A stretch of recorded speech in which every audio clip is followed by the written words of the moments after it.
What's good, everybody? It's your boy Dexter Henry, along with Brian Fonseca. We are coming to you live during the 2026 NBA Draft Round 1. It is, if you didn't know already, it's officially off-season time. It's officially off-season time now for the New York Knicks, the world champion New York Knicks, which is, it still feels crazy to say. Got to get used to that. Yeah. But we get to say it all off-season, all next season. That's crazy. And nobody could tell anybody anything. Shout out to everybody watching with us on the New York Post Sports YouTube channel. Shout out to everybody watching with us on Twitter. I saw some of you guys already in the chat early. Ross in the City says he's so ready for God Game. Appreciate you. Marines V90I says hopefully they draft right. Look, I've been saying this. This is the most stress-free that Knicks fans should be about a draft in quite some time. Like, listen, I know we'll get into this stuff. I know there's a lot of second apron stuff and all that you're probably worried about, and it'll be interesting if they do make this pick here at 24. It's going to be very interesting to see if they do. As I'm just trying to, keep my eye on everything here. Yeah, we've seen this draft there's been a lot of trades. There's been some recently. Late in the first round. But Brian, how are you doing? How you been enjoying this draft so far? The draft is on a packed sports night. We were just talking about this. Yep. You got Liberty Aces. You got the World Cup. You got the draft, obviously. Mets and Yankees, both Mets, Yankees winning, Mets losing, of course. Yeah. About to lose. They're down 9-3 with 2 outs. Some of us are following the primaries also. There's a lot going on tonight. A lot going on in New York right now. A lot going on tonight. Lot going on, man. If we could just real quick on the draft, the first 10 picks, I was bored out of my mind. I was like, everyone's making safe picks. Yeah. Where's the dumb GMs? Where's the chaos? Where are the trades? Like, where's all the fireworks that we're used to or whatever? Like, where's the pick that's like, oh, that pick is terrible. Like, we didn't get any of those. And then the first thing that wait. Were you shocked that the Nets passed up on Darius Acuff Jr.? No. No, not at all. I thought it was a good spot for them to take him. I'm a fan of his game. I don't listen. People will know this about me. I'm not the person that's going to go crazy over these picks. People try to talk like they know. Y'all don't know shit. Nobody knows shit. Right. Like, drafts are crapshoots. You don't know. Nothing's guaranteed. You have no idea. If it was, Jalen Brunson would have been top 10. Like, what are we talking about? I think with Mikal Brown Jr., like, it's fine. Like, if you want to say Acuff's ceiling is going to be higher, sure, but he's also with the Sacramento Kings, so I think he might be awesome on his second team, but he's with Sacramento. OKC, which concerns me for him, to be clear. Correct. Yes. Yeah. OKC, and I also think the Nets got someone with more upside than all of the guys they got last year. OKC getting a Day Mara at number 12 was the best thing at the draft. It's the most OKC move because they're like, yo, we gonna get us a Wemby stopper out here. we gonna get, and I was just like, yeah, I see y'all. It's just like, I see y'all. It's just everyone's gonna respond to what happened in the playoffs. Like, Charlotte needed a big. But this happens every year, right? Right. Charlotte needed a big. They got a big. The Nets needed just talent. Mm-hmm. There were a couple guys they could have taken. They took talent. Golden State wanted an adult because they still want to be competitive. Yaxo. So the Thunder are like, enough of this Wemby shit.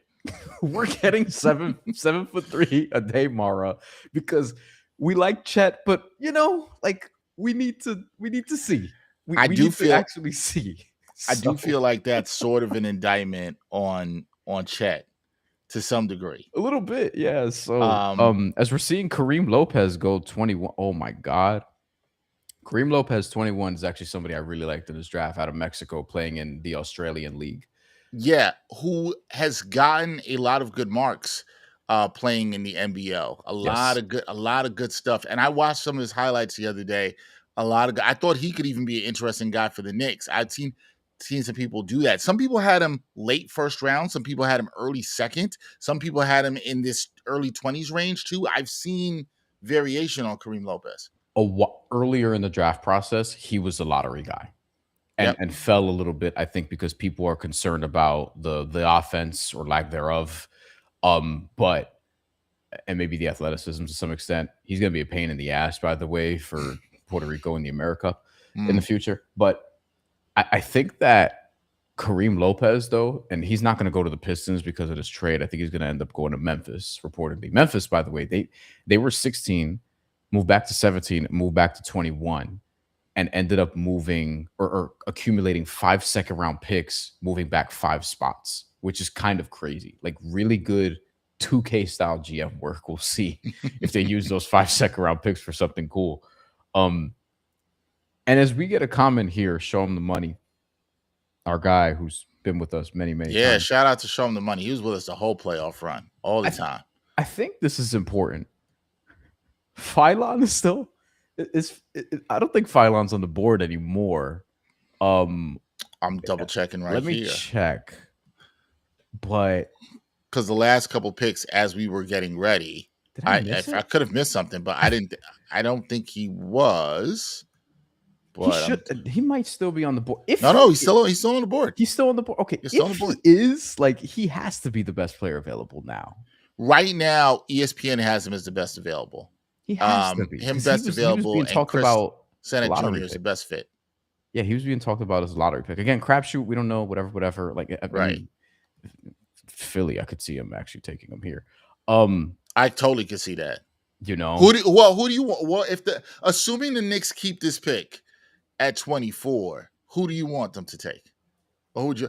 One guy already is off the board for me, and I talked about it in a video. That was Christian Anderson off the board because I know the Knicks don't need another guard, but his shooting ability. I was with Chris LeBron, my guest on the last show, who I like his shooting ability, and if you can get another guard like that off the bench, I think you take it. One guy that I really think would be a good fit here, as we've talked about. I know what you're gonna say. Zuby from St. John's. But I do think he's a good fit. I want to be very clear, and I think Brian and I are both of this. I don't think this is a case of we've seen the kid play locally. I know I also host the St. John show, Eye of the Storm. I don't think we're biased on this. And I'm a Queens guy. What'd you say? And I'm a Queens guy. Right. But I don't think we're biased. I do like Zuby and I do like his work ethic. And I did think he had a chance to be a productive NBA rotation player. I do.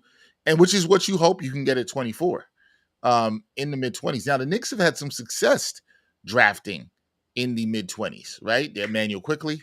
The early to mid-20s, right? Emmanuel Quickley, Quentin Grimes. I was going to say. Guys who were still good NBA players. Where was Deuce? Was he early second round? No, Deuce was early second round. Yeah. 32, if I'm not mistaken.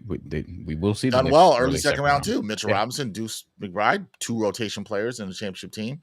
They didn't draft him, but Brunson was an early second round pick also. Yeah.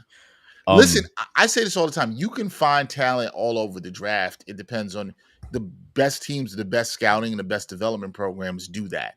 They get these second round picks to be rotation guys. And I think if you're the Knicks tonight and you can get one of those guys, then you have to do that. Yeah.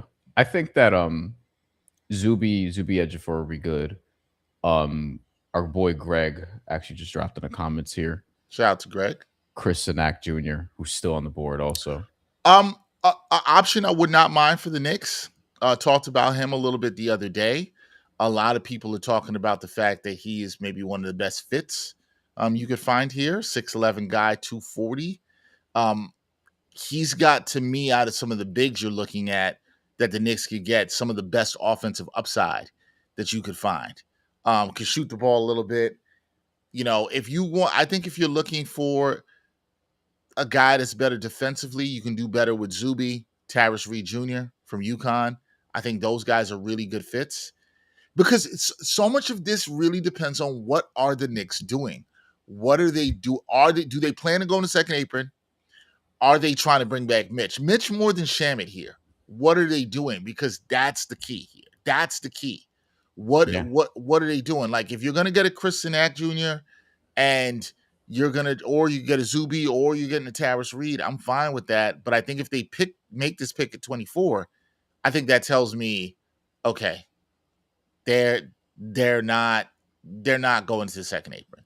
Now, friend of the show, good friend Ian Begley has been saying he does not think they're going to go into the second apron. He doesn't expect them to operate as a second apron team. No. So that's very interesting.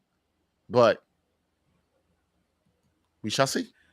I think that so Mitchell Robinson, I'm not expecting him back in New York. I don't either, and I don't think this is going to be popular among Knicks fans. But I think if you think about it and you look at the cap situation, Brian, right?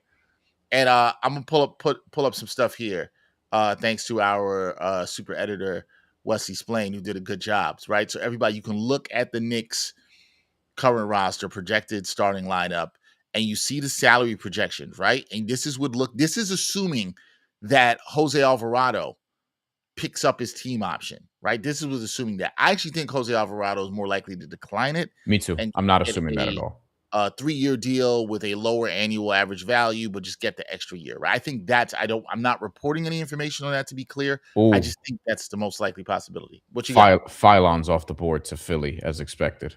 All right, so Phylon goes off the board to Philly. He's just the type of guard that they like. You know what I mean? Like, yeah, but a lot of people here are going to be like, man, I didn't want to see Philly get no other guard. That's what a lot of people are going to be like, man, they didn't need another guard here. A lot of people are going to be hating. And listen, so this is also the Daryl Morey. This is also the Daryl Morey memorial pick. You should not have traded Jared McCain. That's what this is. Yo, facts. Nah, facts.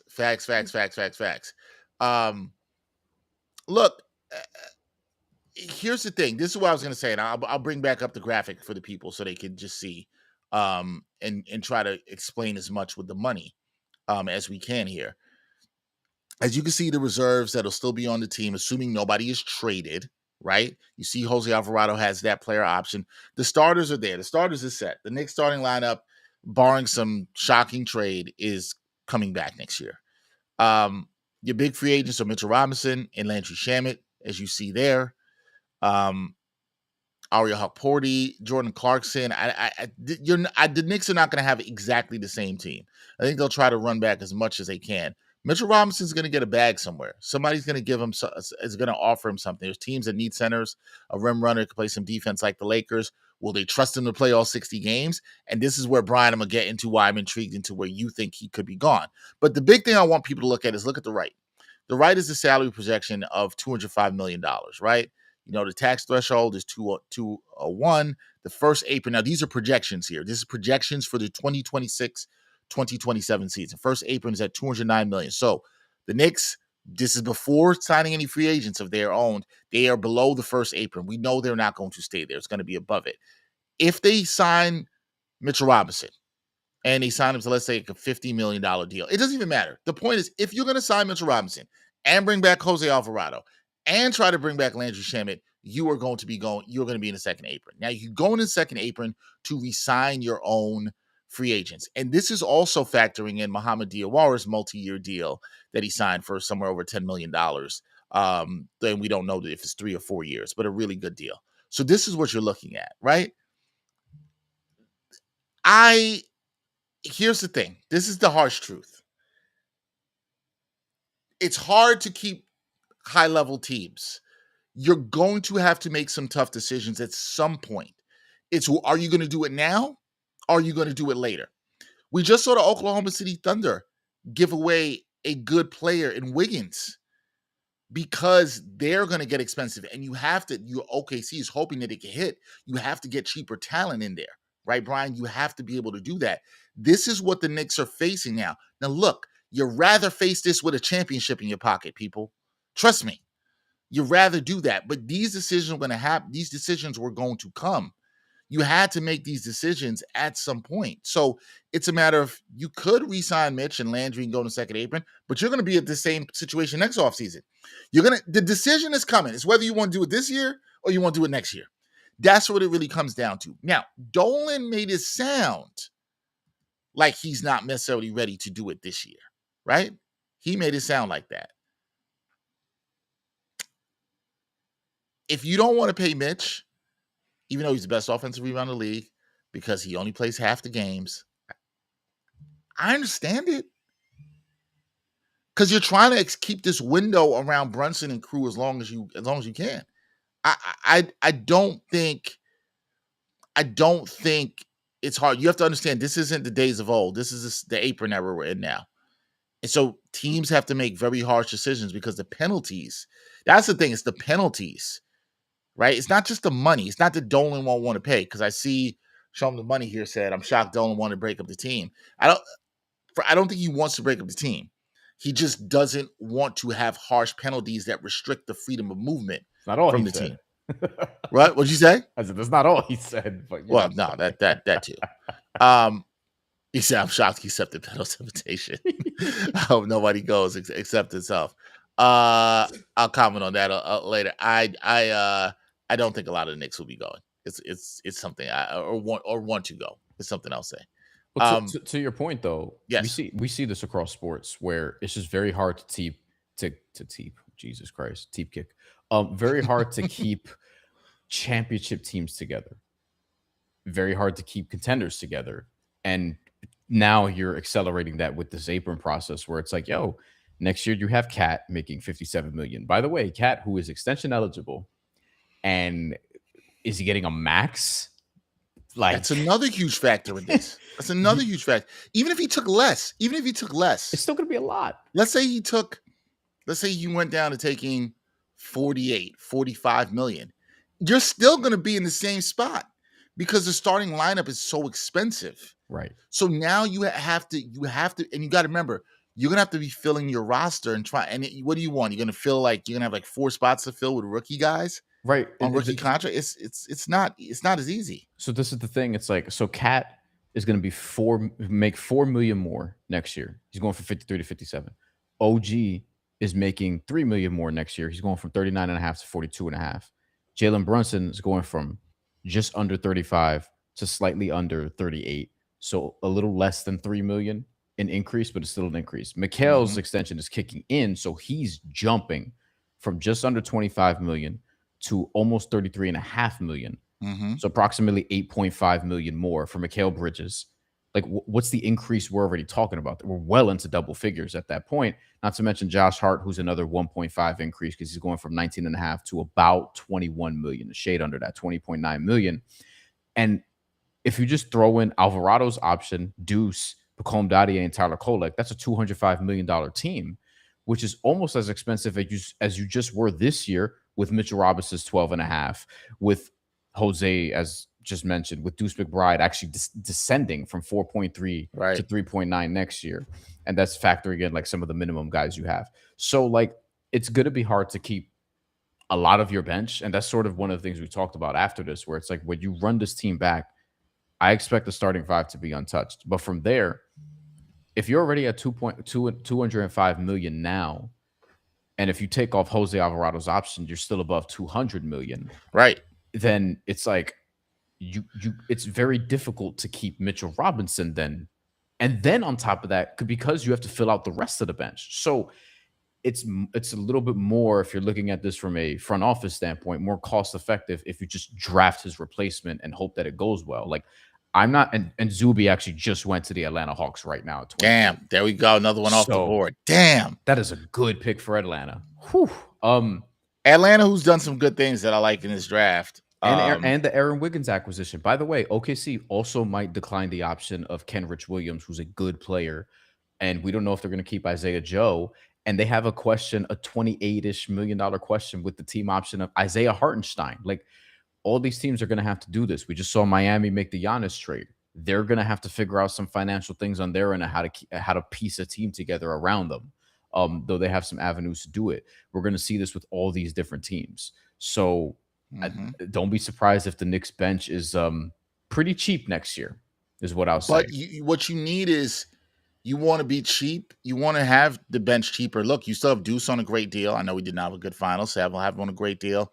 Assuming assuming he's still here. Alvarado, I think likely will be back on a great deal.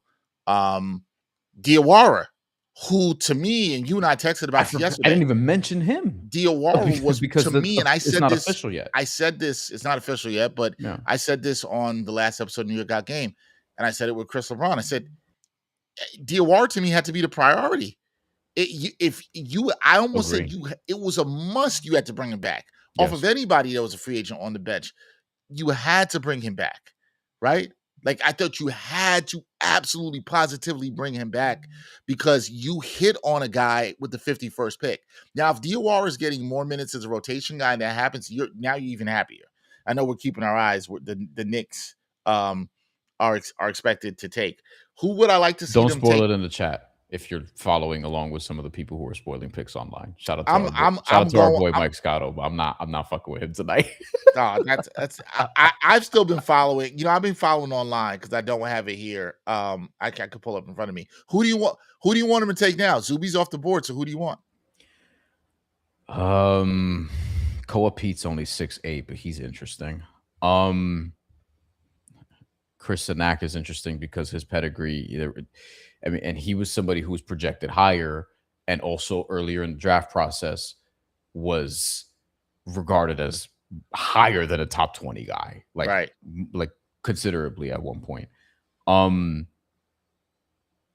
got Probably one of those two, honestly. you got Visar, the North Carolina From center. North Carolina, yeah. Cole Pete still available. Chris Sanak, I just wonder with where he's going. Do people think he's a lot more of a project? Is that sort of the I thing with kind of him? feel that way. The Knicks need somebody who's ready to play, which This is is why why I Zuby probably would have been perfect. Yeah. that's why I think Zuby would have been perfect, and I do think Tarris Reed, who I'm probably going to go here, I think is perfect. I also wonder for the Knicks right now, are you thinking about trading? Because are you thinking about really trying to trade this pick and maybe just coming back tomorrow and picking at 31 and living with that? Or we just saw Memphis move back 5 spots for 5 second-round picks. Like, can you move back just a few spots for an additional second rounder or two? The second rounders, I don't know if they're gonna get the entire access to it. Knicks Or are trading back or whatever. They They're traded trading back okay. one pick, one with the Lakers. So they're probably getting a second rounder or two. Probably getting a second rounder for it, but you move back one. What if there's somebody the Lakers really wanted to move up and the Knicks are still saying a guy they can listen? We saw the I'm Knicks. Sure it is. And maybe the Knicks don't love anybody here. They're probably like, yo, whoever we take, they probably really like 2 guys and they'll get the one that's not picked. We saw this in the draft 2 years ago. This was the Kolek, Pacome Dadier, Ariel Hakporti draft in which the Knicks moved back a couple of times in the draft before they selected Dadier and got the picks that actually ended up helping them to get Kolek. So yeah, it's interesting. And we thought it was really smart at the time, I remember, even though I would say the results are mixed on that draft. Yeah, I liked but you know what? Everybody they got, I mean, it's really Dadier, and all indications are the team still believes in Dadier. Well, they better financially. That's the other thing. This is the other thing about this apron era is like it's kind of like having the guys on rookie contracts in football, where it's like it really helps you more so in football because of their contracts worse than the NBA players. But it really helps you if you just hit somebody in the 6th round. Like if your 6th round offensive lineman is a starter by year 2, it's like, oh, this is amazing because he's cheap for 3 years. And then when you have to extend them for 4 years and 70 million, it's like, oh, he was a 6th round pick, he's a success story, whatever. Like in the NBA, if you could just get a rotation guy, like we talked about that 2024 class a lot, because it's like if 2 of those guys are rotation guys, that is a home run from that class. Going into next season, at least one of them may have to be, and it really benefits you if 2 are. You need them to be rotation playoff guys. Like that will help solve some of the problems. Is just internal development. This is why I like the Diawara signing. It's like, you keep him and you develop it because he's shown you more than all of those guys, and he's shown you more than a lot of the young guys that you have, all the young guys that you have on the roster. Basically, you keep him because Diawara, there's a world where he's the sixth man on the team next year. And financially, he may have to be because it looks like we could enter a world where he's making more than anybody else coming off the bench next year, potentially. I think that he is going to have an increased role. I've talked about this. I absolutely think he's going to have increased role. Shout out to Ross in the city. Said he just got home. Thanks for checking in. Shout out to you, Kev Chada, up in Pick us here as in. well. We appreciate you guys rocking with us tonight. Kev Chada says spoilers should be banned tonight. I hear you, man. I hear you, bro. Well, we're getting this off the TV, so we're not spoiling it. But Cameron Carr, guard from Baylor, is going to the Lakers in a reported trade. So this is the Knicks pick that is going to go to the Lakers. Yeah, he's good. He's okay. So that's a selection for them. And that's why the Knicks probably didn't care. They're probably not taking a guard here. Yeah. Probably not. I don't know that. Probably not. They only had to move back one. And like you said, they probably got a second round pick for their trouble. That again, those are nothing that is valuable for the team at this time. And we have up here the trade. Knicks acquired 24th. Knicks acquired the 25th overall pick from the Lakers. Sham says Knicks also got cash considerations. Okay, got a little money too. They'll need it to fill out their bench. Listen, look, man. But that's the thing. You got to hit on these guys, and this is why. When you, like you said, when you hit on a Diawara at 51, again, I'm very high on Diawara, and I think he's going to be a really good rotation player. That's what matters. If the Knicks can hit on somebody, I don't know. Again, I don't know how many. I don't think the Knicks are picking 3 guys over the next 2 days. I think it's more likely they pick 2. And I think if they do pick, they pick 1. Also. 1. But if they do pick 2, that really tells you they ain't going for the second apron. I think if they make a pick in the first round, that's the tell that they are not going to exceed the second apron. If they make 2, they definitely are not exceeding the second apron.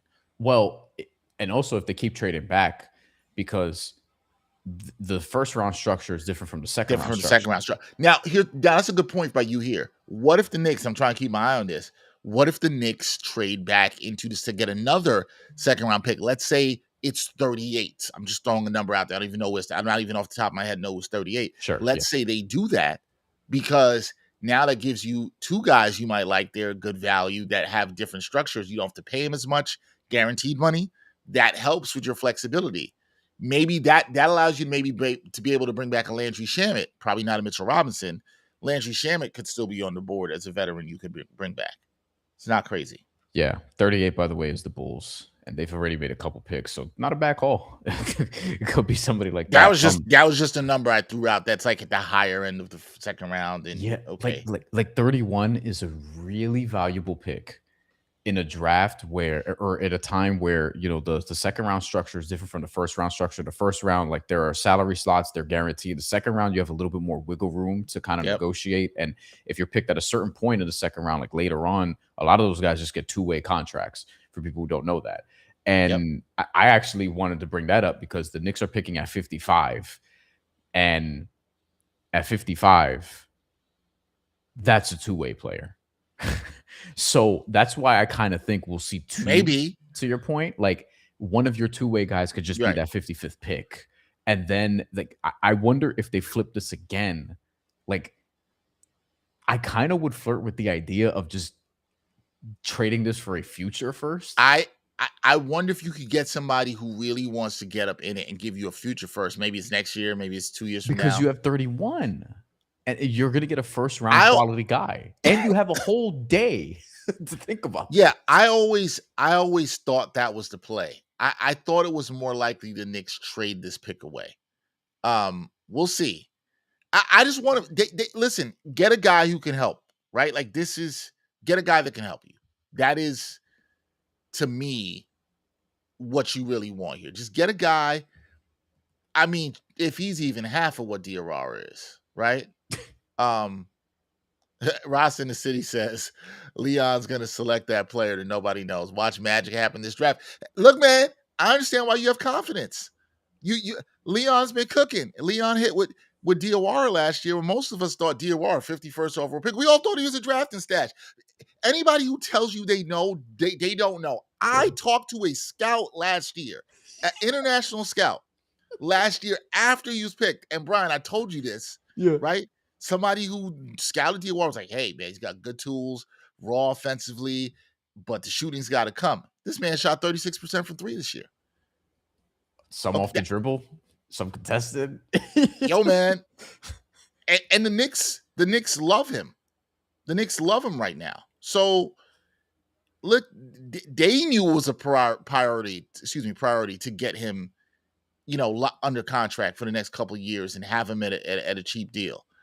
They knew that was a priority. So yeah, man, it nowadays is important to be flexible with your picks, to use your leverage, as the Knicks might be trying to do here against other teams that might be desperate to move up in the draft. That stuff is important, and we saw the Knicks do it here tonight, acquiring the 25th overall pick, cash considerations. Lakers get the 24th pick. They get Cameron Carr, as we said before. So you guys see what was able to happen there, but you have to be this flexible. You got to be this flexible now. You just have to be willing to have these options. I think there's a lot of people you got, but I think Leon Rose and company, they're trying to think about what exactly it is that they can do to keep this sustainable for as long as possible. That's what you're thinking about. And so, look, I think you hit the nail on the head, Brian. Fans aren't going to like it. They want to see this team. I would have loved to have seen this team come back, but in totality. But in the second apron, you're going to have to make tough decisions about the end of your bench or the middle to end of your bench. There's going to be tough decisions. Even without the second apron, like, the team is expensive. Team is expensive. And by the way, you have a championship. Like, yeah, so you can't have the title in hand. Right. I don't want to say like this is house money this season, but I mean, kind of is. I don't want to say that because I'm not saying people to still watch and be interested in the team and watch the shows and interact with us. But this is the most stress-free season you will have. Knicks fans, the most stress-free off season you will have. Next season will be the most stress-free season you will have. You hope the Knicks can go back to back. I think they have a great shot to be competitive. I think they can go back to back. I don't think it's crazy. That East is going to be. East is going to be tougher. We'll talk about it. But I think with the experience you have, again, this is for another day. But I think with the experience they have, I understand where Knicks fans maybe want to pump their chests out and not fear anybody. Here we go. Don't know if they're keeping this. We haven't gotten any reports, but this pick did take a while. It's worth noting. So we'll see if the Knicks end up flipping this again. But for the time being, at number 25, come on, Adam. Here we go. Spit it out, Adam Silver. Remember, this is the Lakers pick that's going. Yeah, I'm looking now. My TV's a little past my camera, but I didn't have it next to me right here. But I'm looking. Sergio De La Rea, who is who a lot of people have liked, is a good prospect overseas. I was just watching some video on him the other day. I only watched a little. I'm going to be completely honest with you guys. I haven't watched a lot, but does have some good skills in what a lot of people think. The Knicks, he can help a lot of teams. So, look, he's a 6'5", 175-pound guy from Spain. Supposedly got a good feel for the game. He's a good shooter. He's a good shooter. So comparatively to Hugo Gonzalez from the Celtics, who was in the first round in this range last year. And I'm curious to see if this is going to be a drafted stash or not. But Gonzalez didn't play a ton. Well, I was going to say that's kind of key. Yeah, and Sergio did play more for a Valencia team who was eliminated in the semifinals in EuroLeague this year, who's good. Like, Valencia is typically EuroLeague, Euro Cup. They're one of the best teams in Spain, like every year. And they were good this year. They actually had on their team like some dudes that you would have heard of, like Braxton Keys, for example. I got a note for you on him, but go ahead. Keep going. John Montero for the Dominican national team, who the Knicks actually had an Exhibit 10 once with years ago. Matt Costello also, who represents the Ivory Coast internationally, even though he, but FIBA rules. But Sergio, he shot 40% from three on limited volume and averaged like 9 points a game in Spain in EuroLeague competition and Liga ACB in Spain, where Like that's one of the best domestic leagues that you're going to I mean, find in Europe. He's also So playing the second best basketball league in the world. When you come correct. from there and you play high level basketball, I'm fine with that. There's another thing you've heard me say this for years, in which certain international guys, and I get to watch them. I like the fact that they were playing professional basketball early.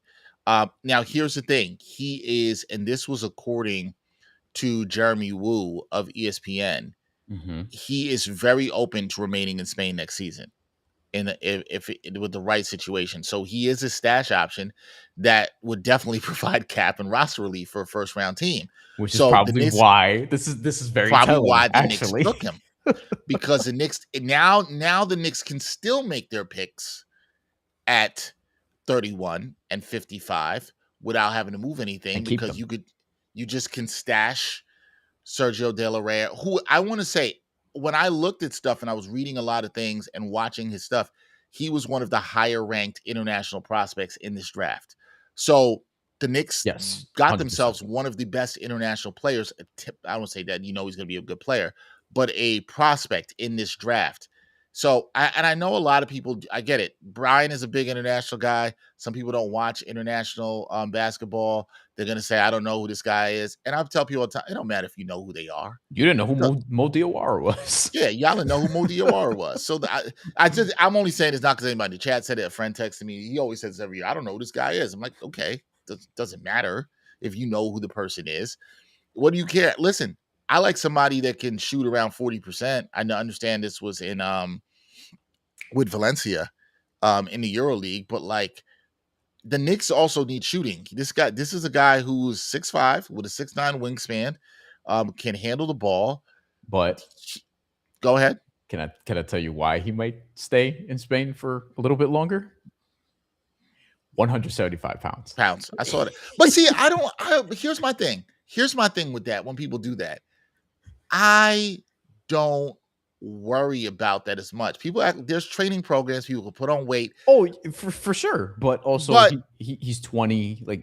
here's the thing. It makes sense for the financial reasons we're talking about. If a team is really that pressed about the finances, getting somebody like that. Look, I don't want to say, oh, they only got him for that reason, although that may feel like the case, but he could also play. Like he is a good shooter. And again, played considerably more for a EuroLeague semifinalist than Hugo Gonzalez did with Madrid Yep. last year.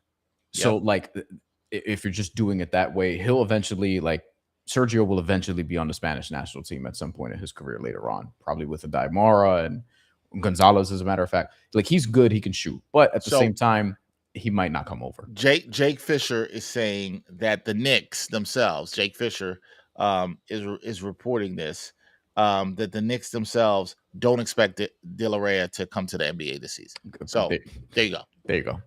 Money, Listen, baby. Saving money. but here's the thing. And you got it. This is the point we're making, though. You have to think about this, because remember, the Knicks are still in a great spot here, guys. This is what I want everybody to understand. The Knicks taking Sergio De La Rey here in the first round and him staying another year in Spain, fantastic spot. Here's why. You still have 31, so you can get good value. If there's a big that you like, what if you think it's Taris Reed, Chris Sinak, who's dropping? If you think you can get that guy at 31 still, you take this pick. Now, here's the thing. Next year, and we don't know what's going to happen next season when the Knicks can go back to back, whatever. It doesn't matter. Next offseason, you're going to have some decisions to make again. Now, I don't know exactly what those decisions are going to be. It might not be as costly as trying to bring back a Mitchell Robinson, but that's the offseason where you're going to think about, oh, if it's not this offseason, are you giving Cat an extension? Josh Hart, are you extending him? What are you doing with Deuce, who you can extend or move? Now, let's say, I'm just going to put this out here. There's one more that you should mention. Who did I forget? It's not coming up yet, but Brunson. When it's Brunson's time. Yes. Sorry, obviously. But the whole point is, there are also going to be some guys you could think about even on the bench moving off of our packaging for picks. Whether it's, I'm not saying I want this to happen, but it could be Deuce this year. It could be Kolek. Could be Dadier. Can you put those guys in and move some of their salary? And then next season, you're bringing in a De La Rey because you need a big guard, right? You have a 6'5" guard who can shoot. And if he can play in the NBA and hold his own defensively, and you get him on a rookie scale deal, that's huge. What if Mhm. you even get him to take 90% of the rookie scale deal, like Dottier did? You don't know if that could happen. We've seen the Knicks do a lot of stuff to work the cap. This is a good use to me of a stash pick because they have the first pick of the second round. And tomorrow will be, assuming the Knicks do not do anything and trade that pick, which I do not think that they will.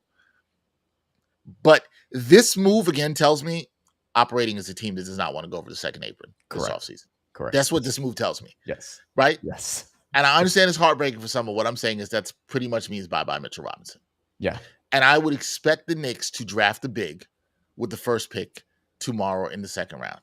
Okay? It's worth paying attention to see who's still on the board. Absolutely. Which is why we're going to ride out with y'all for the rest of the first round, regardless. Because, I mean, if you just look at the guys available, Chris Sadak Jr. is still there. Some of you may probably like him in the second round more than you would in the first round. I know that's a thing for people. Some teams might like him more in the second round. Some teams than they do in the first round. The Nuggets just got Tyrese Reed Jr. Oh, wow. So all my guys that I wanted for the Knicks off the board. Well, Jonas Valanciunas is going overseas, as he wanted to do last year.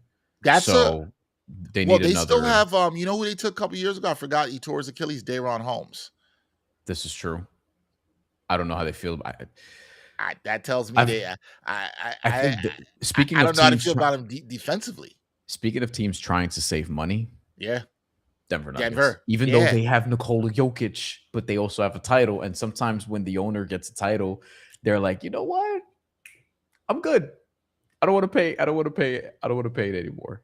Like to that degree. Like it just is what it is. And the penalties are also it's the not penalties the are harsh. It's the penalties are so harsh and it's restrictive for teams. The taxes. So, I mean, look, y'all don't like paying taxes. You know, billionaires don't like paying taxes. So like, this is how. Listen, people. Oh, Guess who got Tyrese Reed? Denver traded Tyrese Reed, the 26th pick, to San Antonio. Oh, no way. For the 35th pick. So San Antonio's got Tyrese Reed. Denver trying to save money because they don't want the first round guarantee on their books. They're going to have wiggle room to 35. San Antonio could take it. Says we need to beef up because Luke Cornett was not it. That's what that tells me. And they got Reed, and they're like, Reed's probably looking at Luke Cornett like, I can do that. I'm not saying Luke Cornett's going to be salary dumped immediately. But, I wouldn't say that. You know, the Spurs also, there's a sense of urgency there because one, they don't have a title, and two, they're looking at Wemby probably like, yo, this is awesome. How long is he going to continue to last, sustain itself? Because that body type, right? I'm sure that they're more optimistic about it than most, but also want to read this to people from our friend of the show, Ian Begley of SNY, said Knicks will have Sergio De La Rea's rights, but similar to, remember, Knicks fans, Rokas Jokubaitis. A lot of people were fans of him watching him in Summer League. They can keep those rights without signing him to an NBA contract, so he would not impact the 26-27 team salary. Every dollar counts for New York, which is operating as a team that will not exceed the second apron. Yeah, I would say that bench is going to be interesting. I would tell you again, Ian, longtime good friend, when he says something like that and says the team is operating like this, he said this yesterday. This is how the team is operating. Correct. Right? Correct. Right. This is why this team is operating. And that's what this I need fans to understand this, because I see Kev Chada says Fields Rose is trying to be too cute. No, this is not about being cute. This is about saving money, building the best roster and saving money so you can extend the life roster. This is the NBA with now. Forget all the shit you knew from 3 years ago. This is the second apron era. That old stuff you knew, it doesn't matter anymore. This doesn't matter. This is a new day. You have to win on the margins, right? You have to win on the margins. If the Knicks hit on their second round pick, none of this matters. And the Knicks just won a championship. None of this matters. What are you talking about? It matters from the standpoint if we want to keep doing shows that you guys watch. What I'm saying is, you don't know what Carson Carr is going to be. Cameron Carr. You have no or Carson idea. Carr. We don't know what Carson Carr is going to be either. Wherever there's a Carson Carr. I don't know what Sergio De La Rey is going to be. He come over next year and he could be dope. He could not be. What matters is, can the Knicks hit on the margins in the second round? That's what matters here, right? Can they go get themselves a big that can play here in the second round? That's all that matters. That's going to be they need size. I think they're going to take a big, and I think that's what you're likely going to see them do at 31. Now, that's what we're keeping an eye on. Who is that big going to be? Right. So I want to know Denver also got 2 second-round picks along with 35. So they got 30, they moved back 9 spots from 26 to 35, move out of the Mm-hmm. first round and added 2 second-round picks on top of that. So we're seeing a trend, and we've seen the trend tonight established really by Memphis. Guys are moving back, like teams are moving back not a ton of spots and just accumulating second-round picks. And I think we're going to see other teams potentially try this. Yeah. Maybe in the second round, and just try to accumulate just more draft capital for other trades in the future. Chris Sennett So Jr. off the board. Celtics at 27. speaking of teams that need centers, Yeah, because they need and listen, the Celtics now because the they're favorites in the Eastern Conference, by the which way, is according to crazy, the betting, crazy. that is Jaylen Brown's literally on the trading block, and Boston is the favorite at plus 220, and then Yeah. the Knicks at plus 280, and then Miami, Detroit, and Indiana, and everyone else. Yeah, Crazy. look, guys, you got to get used to the new NBA. Like, this is what it is. You have to find. You're gonna have to replace some guys. It's gonna be tough. You're gonna miss some guys that won a championship, but you want to keep that major core together. This is what it's gonna be. So you're gonna have to lose the rim running center. That's gonna likely get a bigger contract. I don't blame the Knicks for not wanting to go in the second apron because, like I said, either you made the decision this year, you're gonna be at the same point next year. You're gonna have to because you ain't gonna pay it 2 years in a row. You're gonna have to do this at some point. So, in my opinion, I'd rather do it now. And like the Knicks did, they traded with the Lakers. They moved back a pick. You get yourself some more assets. You try to kick this down the road. This is what you try to do. They have the first pick. If the Knicks didn't have the first pick of the second round and they were picking maybe let's say like 45th or something, I'd understand where people might be upset. But they have pick number 31, right? Like I'm Yeah. not. You can at 31, as you got Mitch at 32, guys. Let's be very clear. You got Mitch at pick number 32. You can still get 32? was Wasn't it 32 or 30? 31? Was he 31? No, I think it was later. Hold on. Or Deuce was 32. Yeah, Mitch was 36. I was going to say 36. 36. Yeah. Yeah, so okay, Mitch was 36. Deuce was 32. Excuse me. Yeah. You can find talent throughout the draft. This is what so when people are going crazy over pick number 24, like Yeah. And also, you gotta relax. Also, very important part to all this saving money talk. You just won the title.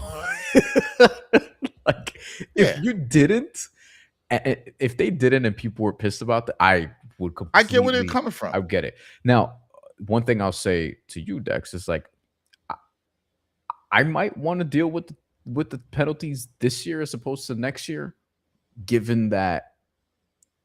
There's an argument for both, but I Mhm. think I'd want to like just do it again, just see if I can run it back. But there's a world where you could say, "Hey, don't," because nobody's running it back. It's going to be hard. See what you can do, and then next year load up because this year, listen, Eastern Conference this year. I think at the time we're talking about this, the Knicks are the best team in the East, and going into it, like should be the favorites, but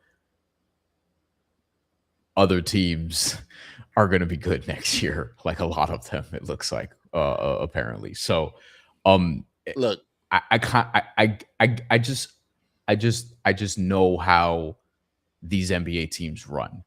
I know how they operate. I'm not at all surprised that the Knicks are like, "Hey, the title's won," and then and they're just not like Mitchell Robinson's going to be somewhere else. I don't know what's going to happen with Jose Alvarado. I don't expect him to opt in. I kind of think he'll opt out and get like a 3-year. I think so. I think Jose Alvarado will be back. I think he'll be back in some form. I just don't think he'll just opt in and be back. I could be wrong about that. And then from there, like I think you're going to see a bunch of minimum guys, and you'll see whoever's at 31. It's going to be a lot of dudes on the bench who are like young, probably hungry. You have a couple of vets, but I don't think it's going to be the same as last year early. it's just going to look different. But it's not to say you can't have a productive bench because you still may have Alvarado, you still may have Deuce. We'll see who the number 31 overall pick I is. think Diawara gets an increased role, which I think is a great thing for this team. The question is really about the backup big Z plural, actually, because I don't know. I don't know what's going to happen with Huck Porty either. This is just my philosophy. Brian knows where I've been on this. I don't like paying large money to one-dimensional centers. That's Or two centers on the same team, as a right. matter of fact. And you pay a lot of money to Cat, which again is another decision. And again, I think that sometimes the fans are thinking about just this year. It's not just about this year. It's about you guys saying that you're hungry. Well, if you're hungry and you want a lot of bites at the apple, you got to keep this thing going and hit on the margins, right? You got to do this. And I understand for some Knicks fans, anytime the Knicks pick a European player, they're triggered, right? They think Maje Lampe, they think Frank Ntilikina. They totally ignore a great draft pick in Kristaps Porzingis. And Diawara, Diawara, I was gonna. Diawara's one where you've hit, right? Yeah. Like, although Dadier, you did not. Dadier, you did not yet. I still will give Dadier. Sure, we can't call it in yet. He's 20 years old. Like, we got to relax sometimes. Like, votes are still being tallied. Remember, Deuce. Like, people forget Deuce after his first 2 years. You're like, he can't shoot the ball. Everyone thought Grimes was better. So that's what I'm saying. You gotta still kind of, but you gotta relax and wait. Players can get better. Development can happen. You've watched the Knicks actually develop players. 2 players we just mentioned that actually have contributed to a championship winning team. So to me, it's either you trust the player development, you trust the drafting, or you don't.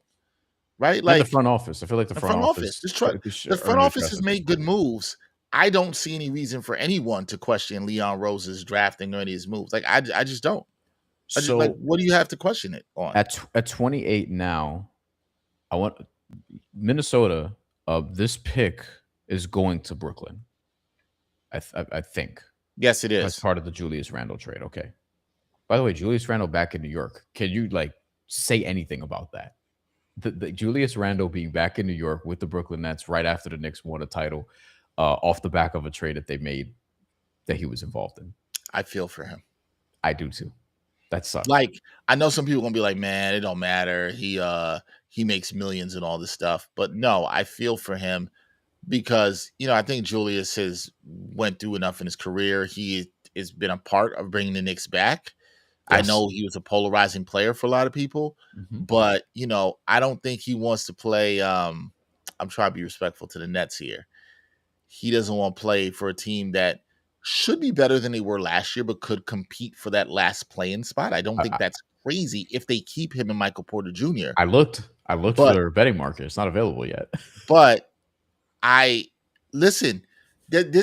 I'm glad you brought that up. Like, we could all feel bad, and I see East Blue Drew saying he feels bad for him too. What's up, East Blue? At the same time, Minnesota moving him shows you how Minnesota's a team that's been to 2 Western Conference Finals in the last 4 years and 3 years, and then semis last year. And they did that and then signed Ayo Dosunmu to 5 years, $112 million because they're also trying to save money. Jake Fisher reported as the Minnesota gets Joshua Jefferson. This looks like this is who's going to the Nets. Jake Fisher reported that the Timberwolves were also looking at Sergio De La Rea. Yeah, because they're thinking about saving money too. And they ended up trading back into the second round because one of the things in the Julius Randle trade was they moved from 28, I believe, to 33, if I'm not mistaken.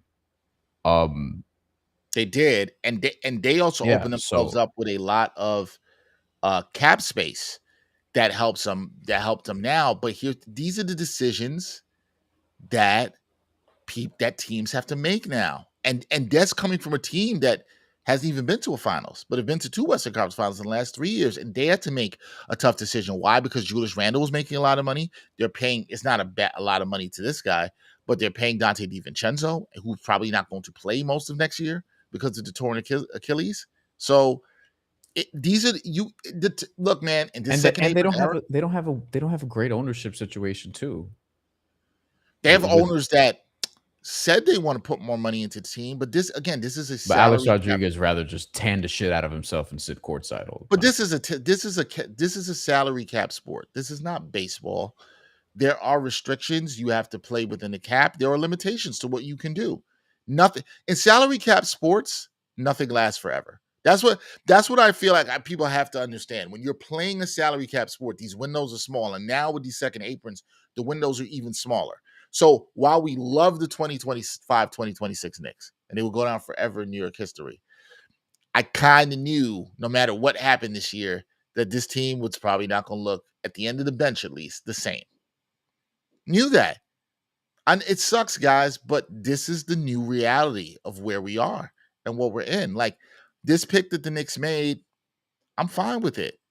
And I see D Storm here in the chat says the pick doesn't make any sense. Well, if you're not going to stay in the second apron, what would you have done that was better?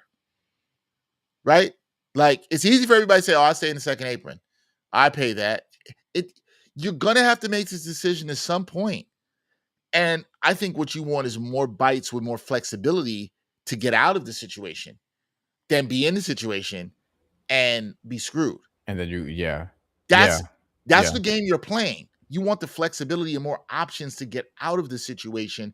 And if you hit, let's just say the Knicks hit it on backup center, which is us, and we're sitting here in December. We're like, whoever they took at number 31. I don't want to say Mitchell Robinson who, because that'd be disrespectful to him.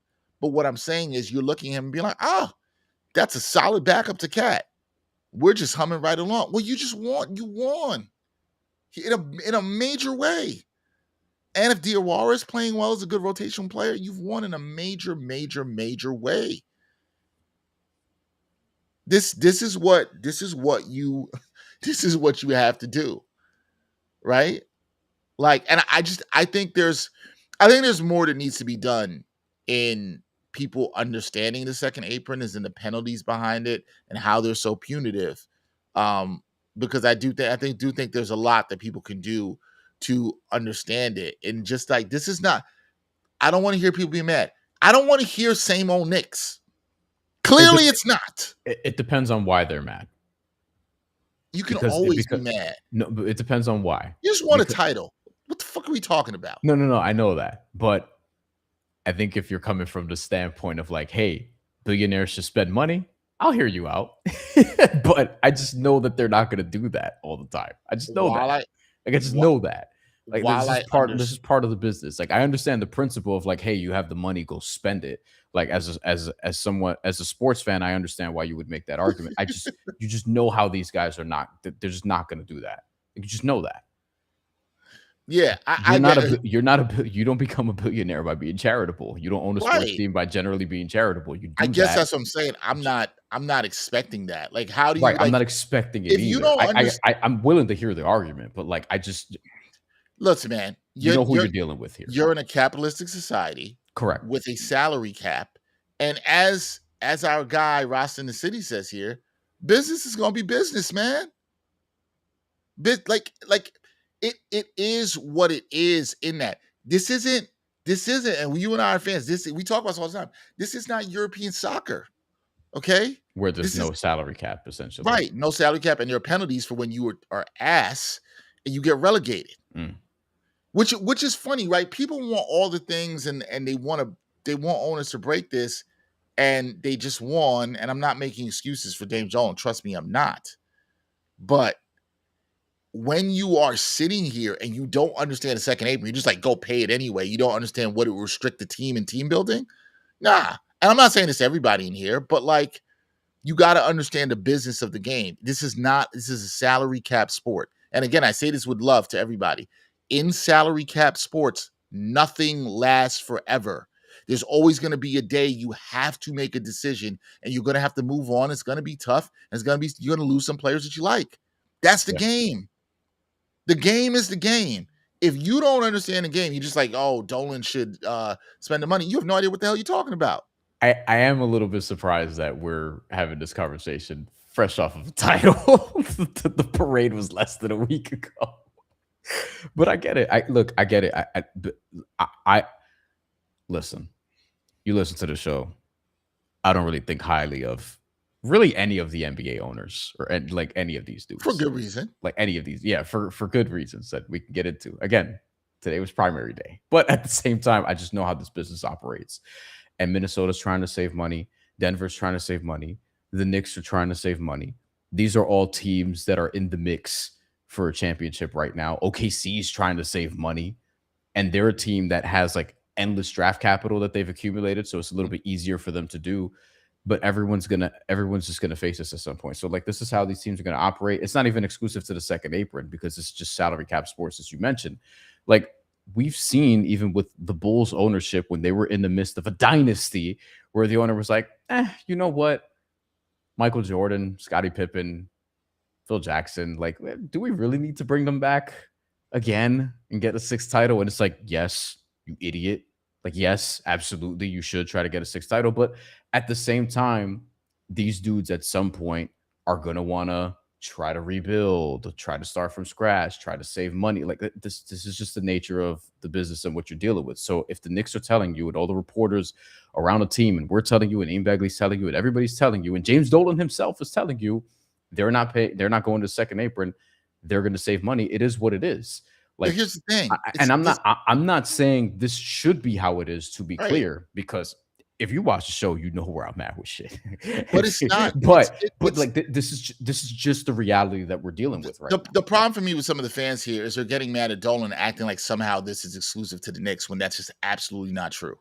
The Oklahoma City Thunder, who are a year removed from a championship, just trading away players. You talked about the fact they're going to have to trade Wiggins. They might have to trade Kenrich Williams. They may not pick up the option on Isaiah Hartenstein. They might still trade Isaiah Joe. And that team won a title the year before the Knicks. My point is there are difficult decisions that have to be made. You might not like it. You might want to see the team longer, but this is a salary cap sport. I'm not here defending James Dolan. I'm just telling you, if you think the Knicks are somehow wronging the fan base by this, you're not. So Oklahoma City's wronging the fan base, so is Minnesota too. These are decisions that have to be made now in the NBA. Yeah, these and this is kind of a byproduct of where we are at a larger scale, but corporations are trying to get more out of less.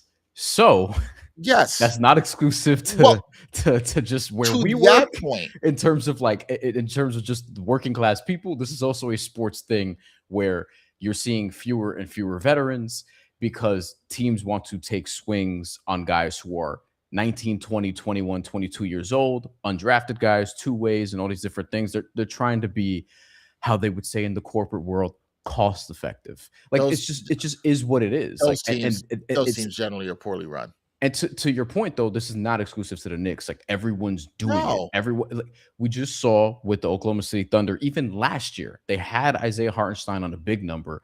I remember saying like, oh, they're probably not going to pick up the option for that last year. They drafted Thomas Sorber, who had a torn ACL, didn't play last year. He's going to play this year. And they just got another center, Adai Mara, because they're just resetting the clock. Like, this is how these organizations are going to operate. So, and if we're having a real conversation about, like, because we talked about how expensive the team is, you're damn near at $200 million next year, which is starting five alone, not to mention Mo Diawara and Deuce McBride and Tyler Kolek, and potentially Jose Alvarado, and potentially Pacome Dadier, and then we'll see what happens with these draft picks. Like, look at all the money you're already spending. Mitchell Robinson ain't worth going into the second apron over. That's what I'm saying. Like just fundamentally as a basketball conversation. But the problem is, I think for a lot of people here, and I'm glad we're having discussions, they can't take, and I don't want to poo-poo people for this. They're not able to take the emotion out of it. And I understand you just saw them win a championship. And There's two comments I want to address here. Kev Chada says the second apron is not a death sentence, right? You can get on and off it without taking severe penalties. Kind of true. NBA teams would disagree with you, though. Yeah, and the way I get what you're saying, Kev, but the way they operate, they don't want to deal with it. Right. A lot of them are running. Here's the risk that you take. This is you make it sound like it's easy, but it's not technically, because let's say this happens. So let's say the Knicks go in the second apron this year. Let's say they bring back Landry Shamet, they bring back Mitchell Robinson, they go in the second apron. Let's say Mitchell Robinson gets hurt. Where have we seen that before? Achilles tear. I'm just go with that. I'm really happy for it. Let's just say that happens. Now you can't move that contract as easy. Now you're gonna have to probably move other pieces that are part of your core just to get out the second apron, right? That's part of the risk in it that I think sometimes people don't think about. That's part of the. It's not as easy as like, oh yeah, you could just trade this guy. This isn't 2K with injuries off. This ain't that. This is like those things could happen, and if you have a player then who's not tradable, right, or their value becomes even less than because you overpaid to do that, that's not maybe something you want to do. And teams have their markers, and they look and they say, I don't think the Knicks are maybe that different than me to saying, hey, I don't want to overpay on a center that is that limited, right? That is not starting. Starting, right. That's not starting either, right? When I have other needs I need to fill. Now, East Blue Drew said this, and I partly agree with East Blue on this. He says, so Brunson can sacrifice and Dolan holds his wallet. That's some BS, and y'all know it. Here's what I'm going to be very clear on this. I am not for, as much as it was lauded that Brunson took less money and blah, blah, blah. Now there's been some talk about would Cat take less money and all this other stuff. Let me be very clear about something. I'm always for players getting as much money as you can because ain't nobody ever told a billionaire to take less. Correct. Okay? Nobody's ever told these owners to take less. Mm-hmm. And when you play sports, particularly in a salary cap sport, again, this ain't baseball. This ain't playing EPL soccer, right? This salary cap sport. I talk about this all the time in football. When players hold out, get your money. Players get your money. That doesn't mean that, listen, if I don't want owners G'ing or trying to coerce a player into taking less. If the player on his own is like, look, I want to take less money so we have flexibility. I really like it here. I like being around these guys. Cool. I'm fine with that. I'm not for owners trying to G players into taking money. So I want to be very clear because you're right, East Blue Drew. You will never see the owners talk about taking less, and they're going to do what's best for their wallet. Correct. As it is there. The only argument I'm making here, I'm not talking about Dolan's wallet. I'm talking about having this team be sustainable for a while so they have multiple shots at winning multiple championships. That's what we're talking about here. That's all I'm talking about here. What can the Knicks do to ensure they have multiple shots at winning multiple championships so it can be sustainable? Good teams right now in the second apron, they have to make tough decisions and they have to win in the margins. I understand some of those tough decisions are going to make y'all feel some kind of way. That's what they're talking about, right? And listen, Joe Long, for whatever your name is, you can't tell me I don't know shit for Shinola because you don't know shit because you're out here talking about a third apron. You need to go get a fourth apron and go in the kitchen or something. Sir, what are you talking about? What are you talking about? Like, you can't come in here and talk about aprons and you don't know what you're talking about. What are you talking about? Anyway, I think that just because you want to be, I get that people don't like Dolan. I get it. I mean, come on. Listen, but like, if you don't understand the business, you can't come in here and talk about it. If you want to make the point that East Blue Drew made that Bryan was making, then that's fine. I think that's more than a fair point. These are not cosigns. These are just kind of explaining how these things work. Work. East Blue Drew, that was not sexist because his name was Joe. I said, Joe, sir, you could get a fourth apron and go cook. Leon Rose is cooking. You're not. I just want to say that the first round is over. Which we're gonna preview the second round and then get out of it.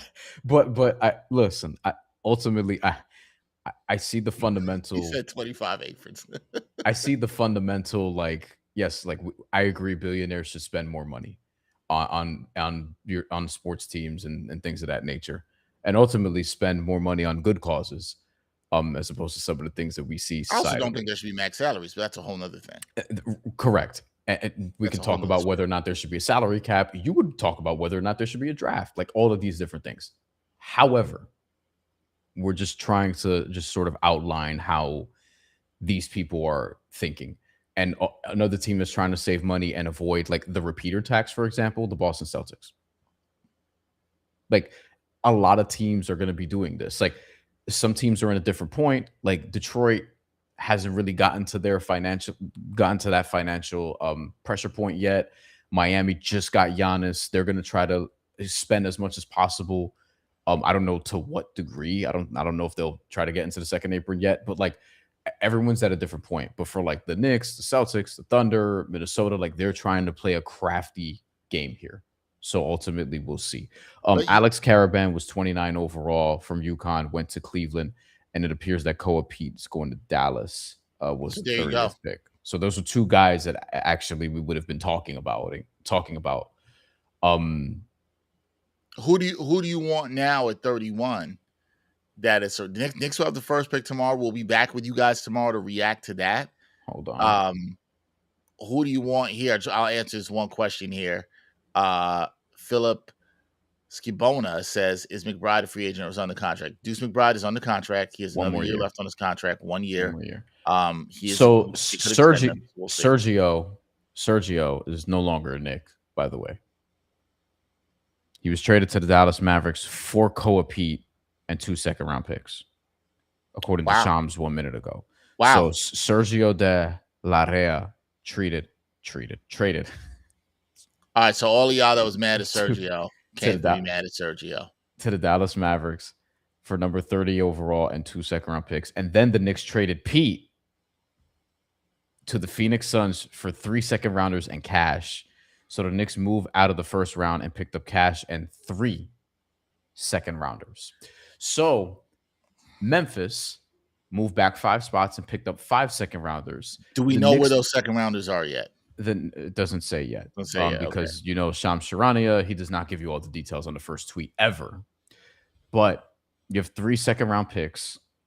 You got 2 from Dallas and 3 from Phoenix. I don't know why that's 3 and not 5. But as always with Shams, we have to figure out the rest of the information here. But Sergio's not a Knick. Koa Pete's not a Knick. The Knicks have the Knicks were not making a pick in the first round. They just accumulated second-round picks, probably because you've seen trades before where 4 second-round picks for this guy, 5 second-round picks for this guy. That ends up being a role player. Like you may see something like that at some point, or you just stockpile it because you could just use them down the line. It doesn't even clarify whether or not these are going to be this year or not. Today are extremely valuable. If you have an accumulative amount, like if you have a collection of them, if but you it's have also 1 or 2, it doesn't matter. It's also valuable for the Knicks who have given up a lot of first-round picks in the Mikal Bridges trade and are trying to keep the flexibility going forward. Again, I'm asking all the Knicks fans, do you want shots at this for the next 2 to 3 years? If you really do, this is the game you have to play. This is what it's going to be like till the next CBA, guys. We have another trade. Oh, what do we got? Cleveland traded number 29 to Sacramento for number 34. They moved into the second round. By the way, a team that was taxed the most expensive team in the league. Yes. They moved into the second round for number 34, and they also get a future second rounder. This is what I'm saying. So Alex Caravan is not going to Cleveland. He's going to Sacramento. So a bunch of trades toward the end were a trend. Teams are accumulating second-round picks and or moving into the second round and out of the first round. By the way, another example of when we saw this, I'm trying to remember when the Nets' first-round pick was, but the year the Nets got Kevin Durant and Kyrie Irving in 2019, they moved out of the first round and into the second round, picked Nick Claxton. But move out of the first round great so pick. that they have some. Actually, yes, it's a really good pick. Traded away, but good pick. But they drafted him because, again, you have more wiggle room with negotiations with second-round picks, and it's not just a guaranteed slot right away. So they added Nick Claxton, and it allowed for just enough flexibility for Kevin Durant, Kyrie Irving, DeAndre Jordan, and whatever. But that's the word, Brian. That's the word. That's the word that matters, right? It's flexibility. The team with the largest payroll in the NBA didn't win the championship, and this is why Joe was here saying no one should be outspending the Knicks. It's a salary cap league. The team that spent the most money this year did not win. But on principle, I understand if you think no one should be outspending the Knicks. I get it. But again, James Dolan salary cap league. You want your team managed the best against the cap with the most flexibility. Sure. That's what you want. That's what you want. That's what you want. You don't Yeah. win awards for having the highest payroll. We would have gave Cleveland the championship, and you saw the Knicks did it. As two people who watch the Mets frequently, Yeah, the highest payroll doesn't always matter. Doesn't always matter, right? Like what you want is flexibility and good management here.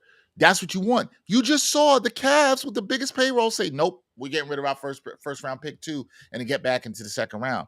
And they're probably they might cut more salary. And they are in a worse roster situation than the Knicks. Yes, worse roster situation because they don't have a title. They wish they had a Muhammad Diawara to talk about. They wish they had a Deuce McBride on their roster for that cheap of a salary. They wish they had that. They don't have a title. They have to figure out. I don't know if James Harden hasn't gotten his extension yet. No. Okay, so he has to get, which is another reason they got to save money. By the way, Max Strus is $16.6 million expiring, might get dumped. Like, all these teams are trying to just create wiggle room. And this is why, if you're a team like, by the way, if you're a team like the Nets, you could kind of take advantage of this and take in, a Julius Randle and try to make you a little bit more competitive. And this is how the league sort of balances itself out financially. Like, again, not an endorsement, just an explanation, but like teams are trying to save money. Look, salary cap sport. All right, but back to pick 31, which will happen tomorrow. Someone mentioned Reed. Reed is off the board. Reed is gone. Reed is off the board. So that's not happening. Although that would have been my choice. Yeah. Like it is what it is. Would you trade back again and just keep getting second rounders? No, because see now if that happens, that's where I'm on the side with the rest of the fans here. Because Kev Shaw, that's an all-time comment here. He said, "Forget aprons, just use Uber Eats." I like that. I do have Uber One. This is not an ad, but I do have it. No sponsorships. I'm not gonna say anything. Save some money. Wait, I got to talk to you about that. You're hustling backwards. We'll talk about that offline. I'm not. Trust me, I am not. You are hustling backwards. I am not. No, because the number I got it at was a ridiculous discount. Like it's. I don't know if I think I explained this to you. I don't know if it should be legal, that discount I got. Hold on. I gotta send you something in the private chat. Discount I got was crazy. I won't say this out loud, but you know what I'm saying. Knicks are at 31. Who do you want? Memphis is at 32. Nets at 33. Interesting to watch. No, I did not. But like, there's an off-air conversation we could have about that. There's a principle there that I'm not sure I'm willing to. I gotta do some investigations. Anyway, all right. We'll talk beyond the show. We'll talk about that. So with the Knicks at 31 for me, because so many guys I wanted are gone off the board. Do you like Visar from North Carolina? I think he's interesting. I wouldn't be mad if they got him. I know what people are gonna do if they do draft him. They're gonna be like, oh, because we're lazy. They're gonna be like, he's the next Isaiah Hartenstein. I thought you were gonna say Luke Cornett. We're lazy with comps, right? He's I'm not sure to what extent he's gonna be like a banger in the NBA. Right. He can shoot. He can score, clearly. He's efficient, good around the rim, but like he's thin. Like pretty thin. But he's interesting. I think if you're looking for physicality, maybe you want to look at a different direction. You have Baba Miller from Cincinnati, but also like not a great shooter, just kind of like now it's like I feel like a lot of the guys a bunch of you would have wanted just went. Yep. Kind of just went off the board. Like Reed, which is a tough spot. Sanak is a pretty good one who seems to be staying in Boston. And do we think there's like a Joshua Jefferson to the Nets, by the way, who's a good playmaker? Yeah. You know what I mean? Like who has some size too. Koa Pete, obviously, Caravan. Like it was actually 5 dudes in a row where if they went 31, I think people would be like, oh, that makes sense. But Not to mention Zuby right before that. There's who do we talk about on the last show? Olientu from Virginia. Big, who's got some physicality. He, I think, kind of fits the mold of what you'd like. The thing about him is, I wonder if they're taking him too high at 31. Could you get him later? Uh, That's I that's the territory we're getting into. yeah. Could You you know, trade? Could you get him at 38 for say, and maybe pick up another second round pick if they have a guy that they think they can get? Then yeah, I'd say that. I here's think one that it's. I'm interested in. Let me go ahead. Shoot. Tell me. From Tennessee, Felix Okpara, The- it- who mhm. he is raw, though, but he looks like he's going to be a good shot blocker. He's got some tools. He might also be a project, and I feel like you're trying to get somebody who's more like they'll be ready to More ready. play day Yeah. one. You know, um, Do you think Okpara's they good. have to get it? Do you think they have to get a big now, or they got to go best player available?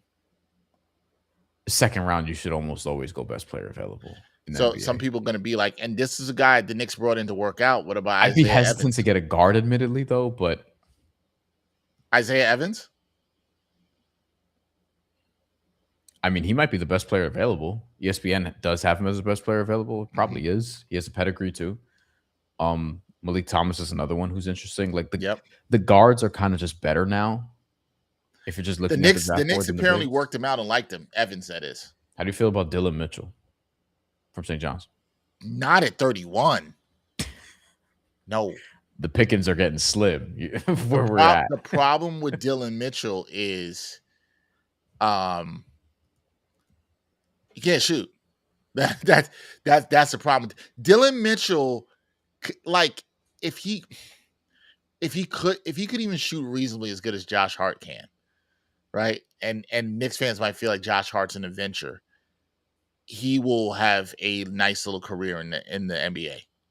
But Dylan Mitchell's shooting right now, I think he's a really good defender.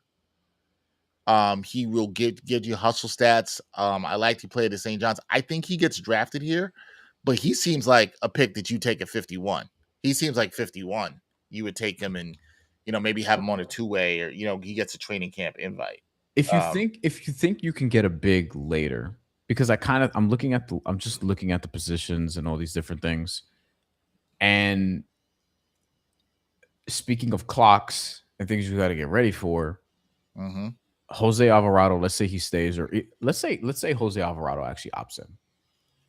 Let's say that. You and I think he'll opt out and get more years, but let's just say he opts in. He has 1 year left on his deal. Right. And Deuce McBride has 1 year left on his deal. You can take a guard if you're looking ahead at the future. You know what I mean? Like, all the bigs that I probably would have liked, right, for them, kind of just went. But I think that right now, like, Isaiah Evans is interesting, and if you feel like you can go the free agency route with bigs, you could do that, especially if whoever you get, and this is the difficulty of this, if whoever you're looking to get is going to be your backup center, do you really want to trust a second round pick to be your, like, you're penning them in as your backup center all season long? You don't want to do that. Even though now James Dolan may want to, because of the cost effectiveness of it, and NBA teams may want to do that because NBA teams love little more than when second round picks just pop, because it just saves them money, at least initially, until you actually have to pay them. Hold that thought. You're making a good point. The Knicks, Phoenix, in that trade, they sent the Knicks 47 in this year's draft. So the Knicks now have 31, 47, and 55. Okay? Now, run that by me again. The Knicks now have 31, 47, 47, and 55 in this year's draft. Of those 3 second rounders they got, one of them was 47 in this year's draft. So they've now, as of right now, the Knicks have 3 second round picks tomorrow. They will trade out of one of those probably.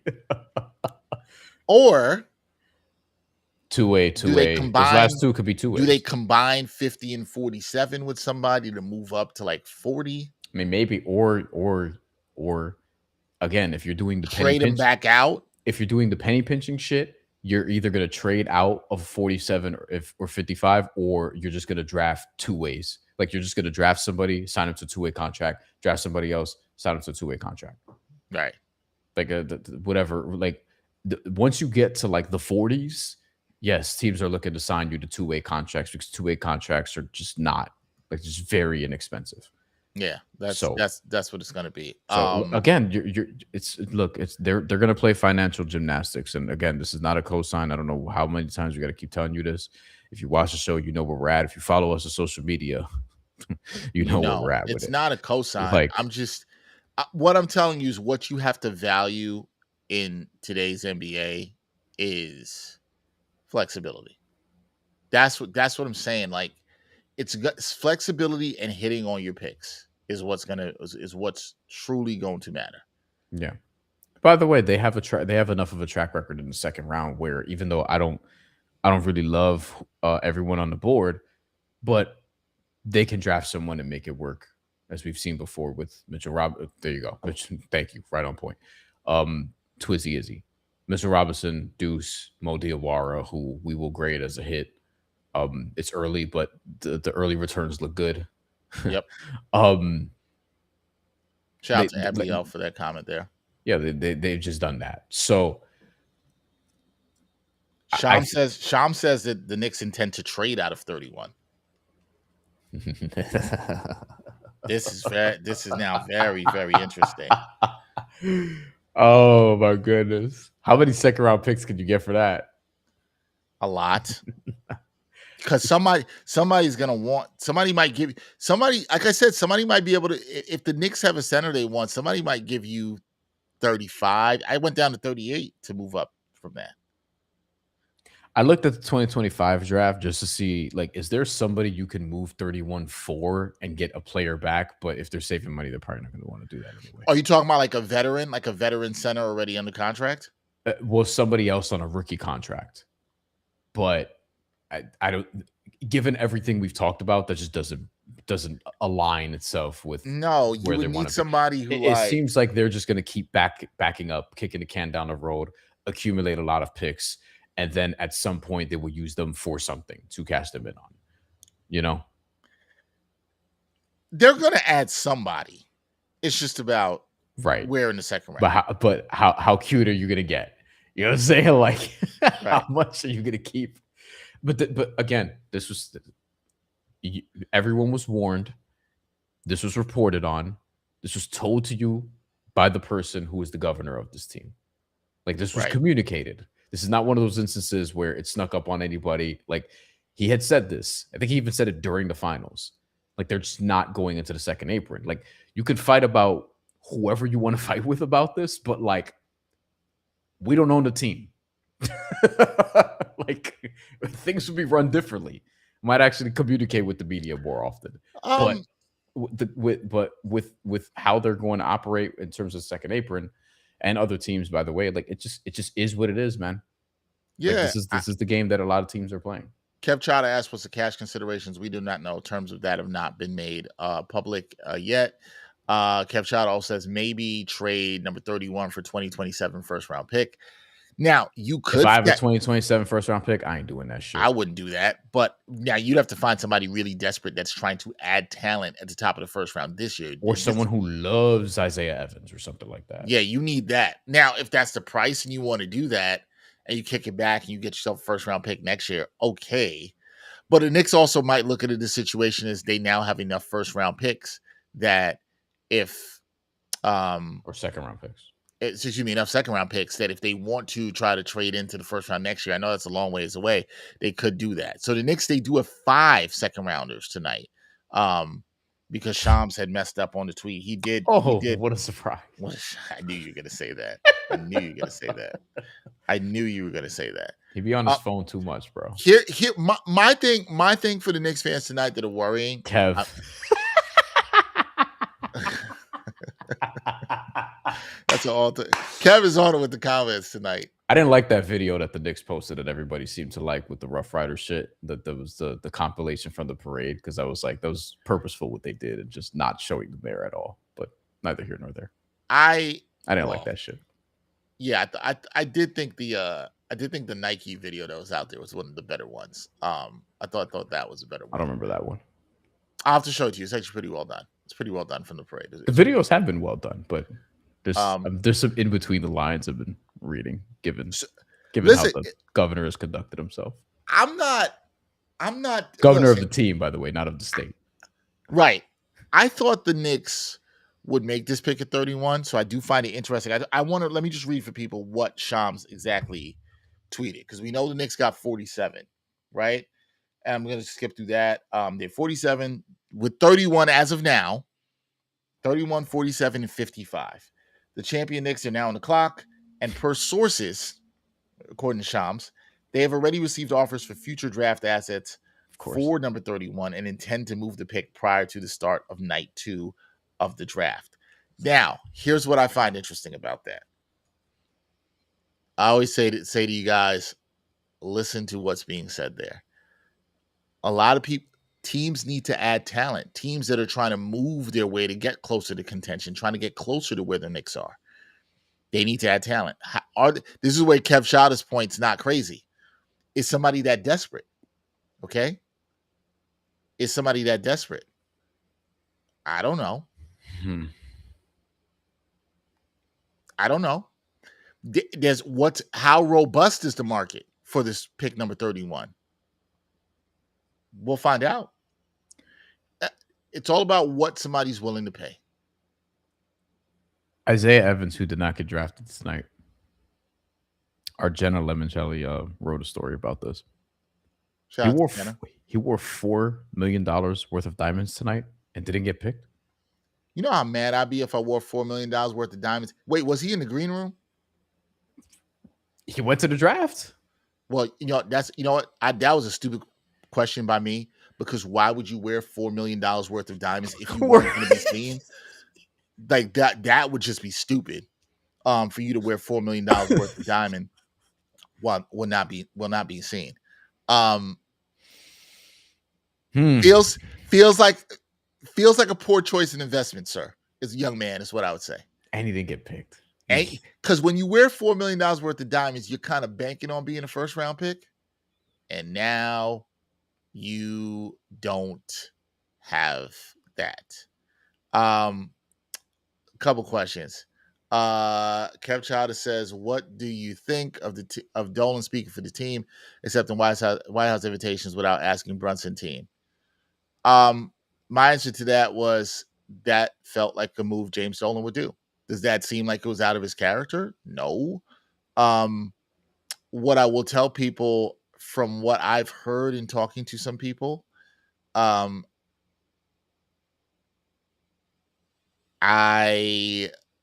would be I'll put it like this. I'm putting it the best way I can put it. There are a lot of people on this team and on this roster that are not on the same page as James Dolan. I will leave it at that. There will be, so I'll leave it at that. We'll see what happens come January. Right. I will say, when I saw that report, to your point, I was like, not surprised. And also, so what are the players going to do? Because that's not something that was made clear there. So we still have to wait and see. I think a lot of Knicks fans will be disappointed. They don't have to show up. Is what I would say. But they don't have to show up. Next year we have. I'd be surprised if they all went. Put it that way. That would be very shocking to me. Mm-hmm. I will say that. Kingston vibes here. Shout out my Caribbean brother or sister. Says, "I'm sorry, this is a bad draft if we trade the 31st pick." Kingston, we don't know. No, we don't know. I feel like I say this every year, but guys, literally last year, none of y'all, including me, including Brian, including an international scout I talked to, did not have it right about Mohamed Diawara. Not that the international scout said Mohamed Diawara was going to be bad. He just thought he had a ways to go. He did not think he would develop as quickly as we thought he would. We don't know. I don't know who the Knicks are going to pick tomorrow. Could we just let the draft finish and then grade it? Could we just see what happens? That a draft is not made on one round. It is not made on the day the pick happens. Like, But you know what I thought you were gonna say? Because you're like, you just never know with the draft. Sure. But what I thought you were gonna say was like, hey, you just never know the true quality of a draft class. I was gonna say, well, we all kind of knew 2024 was gonna be ass. Going into Sometimes, the you know, draft. but then sometimes there've been times where people have said the draft was going to be ass, and it's been great. You A lot of people think this draft is going to be awesome and thought last year's was going to be. Last year off to a good start. By the way, there are draft pundits who think next year's draft is going to be ass. It's not going to be heard good. that. So we'll see. But that would also mean maybe next year's picks aren't seen as valuable. But don't know. We got a lot of trade activity in the second half of that first round, though. Which Which tells you which which is more the second half of the first round, and generally teams who are contending, generally teams who are either in the first apron, approaching the second apron, have some interesting decisions to make. Not exclusive to the Knicks. right. Again, By the way, the Pistons at a different financial point, like I talked about, they traded up, but they don't have to deal with like the second. They're not there yet. Now there might not they might not it might not be long because they have a Jalen Duren question and a Star Thompson is going to get an extension this summer, which won't kick in until next year. But he's but a year from now extension they're going to be eligible. really expensive, and they're going to have some decisions to make. Yeah, potentially really expensive. I don't even. That depends on Duren and Sar, like what the numbers actually are, because honestly, neither of them should be a The max. point is they'll be closer to the second apron than Right, they were before. right. It's So the they point. so they can trade up now Yep. because they can, and they're younger and they could take a different. They can play at a different pace than some of these other teams. It's kind of like where OKC was pre Caruso and Hartenstein, and then you see after 2 years, it's like, okay, this needs to be reshuffled again. These windows are very tight. The windows are tight. The decisions are really tight. Greg here says, I can't imagine being a Knicks fan and mad that the Knicks didn't make a first round pick. We just won the chip. LOL, I'm okay if the Knicks are prioritizing the bench. Even though I like guys in this draft, the Knicks have to prioritize the bench. That is the game when you get close to the second apron and either your team is expensive and or has already won. You're going to lose guys on the bench. I don't know how else to say this. You're going to lose. The Thunder just gave away Wiggins, who's a good player. They For might not bring two back second rounders. Hartenstein, who's a good player. Yeah. And the Thunder are a contender, a team that we all think could win multiple championships, just like the Knicks have a chance to. So when you're a team that has a chance to win multiple titles in a short span of time, you're going to lose some bench guys. That's what's going to happen. It's almost like it's a reality people don't want to accept. This is where we are. You're going to lose some good players. Have faith in your organization. If you trust what they've done, if you trust the drafting, if you trust the process, and let's see if they can cook. If the Knicks hit on things in late rounds in the second round, their window's going to increase. If Yeah. they don't, it's not. Yeah, if they don't, then you're the Celtics having an existential crisis where you won a title and then you got rid of Drew Holiday and you got rid of Kristaps Porzingis and then you lost some other guys like Luke Cornett off the bench and now you're potentially trading your second best player. Like, could go either way. Don't know. Yeah, but so Kev Chada says if you taste glory, you should do everything to stay in it. Staying in it is having the flexibility. I think that's the disconnect that's sometimes being lost here. Yeah, Just these teams are not trying to pay like second apron multiple years repeater tax. Like they're not trying to do that. no. Listen, let me say something about this. I You, actually by the like, way, you're going to stay in it because you're starting five yeah. ultimately. And if they're healthy and If you're they're able healthy. to fill in the margins and hit on guys on the bench, if you let's just say whatever that looks like. I don't know what position is what. Let's say the Knicks find themselves another Diawara this year in the second round.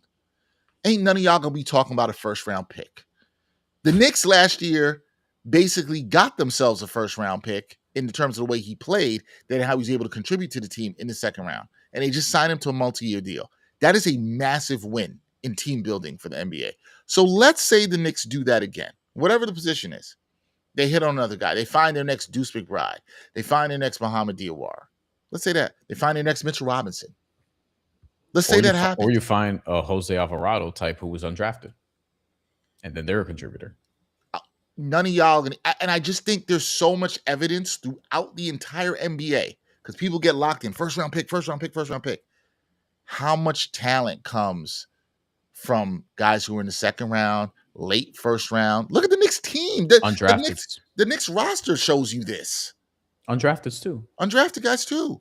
Yeah, we've There's seen teams get to the finals good with teams, undrafted contributors. good Like teams Julian Champagny. find and develop talent. Julian Champagny was playing big minutes. He wasn't somebody who was a first round pick. We've seen that already. We've seen with the Thunder some of the guys that they've had across their roster. By the way, Alex Caruso became somebody who's legitimate after being undrafted. We've seen what the Heat have done, getting the multiple finals off the backs of like a lot of undrafted players. Right. Like winning within the margins also means like hitting on some of the second rounds and undrafteds and some of the cost effective options that teams are going to, want to operate in. Like that this is how a lot of the NBA is just operating. I don't know how else to say it. I don't know how else to say it again too. They're just not going to pay 10 and 15 million for like every single contributor off the bench. It's not how nobody does that. It's a salary cap sport. It's not. Should they? Happen. It's a different conversation. But just in practice, just nobody's doing that. It's not going to happen. Kev Chada here asked us if we could redo. Would you keep AJ Mitchell instead of picking Kolek? AJ going to OKC? No, I wouldn't, Kev. Like no chance. But can I actually answer that without sarcasm? It doesn't matter. They won the title. Who cares? I mean, if you had AJ Mitchell, then shit, this window. but you. I get the point. But but also there's nothing that can be done about that. So it's right. A lot of people passed on AJ. But Mitchell. yes, I would take AJ Mitchell over. Of course, AJ Mitchell's better than Tyler Kolek. Now, yesterday in the moment, then but if you won the draft, sure, yeah. If you won the title with Tyler Kolek on the roster, who cares? What does it matter? I mean, you could have won with AJ Mitchell on the roster too. Sure, but at the end of the day, you want to win. The job is to win. No, I know. And you did, and the Knicks hadn't won in 53 years. We're talking. Who cares?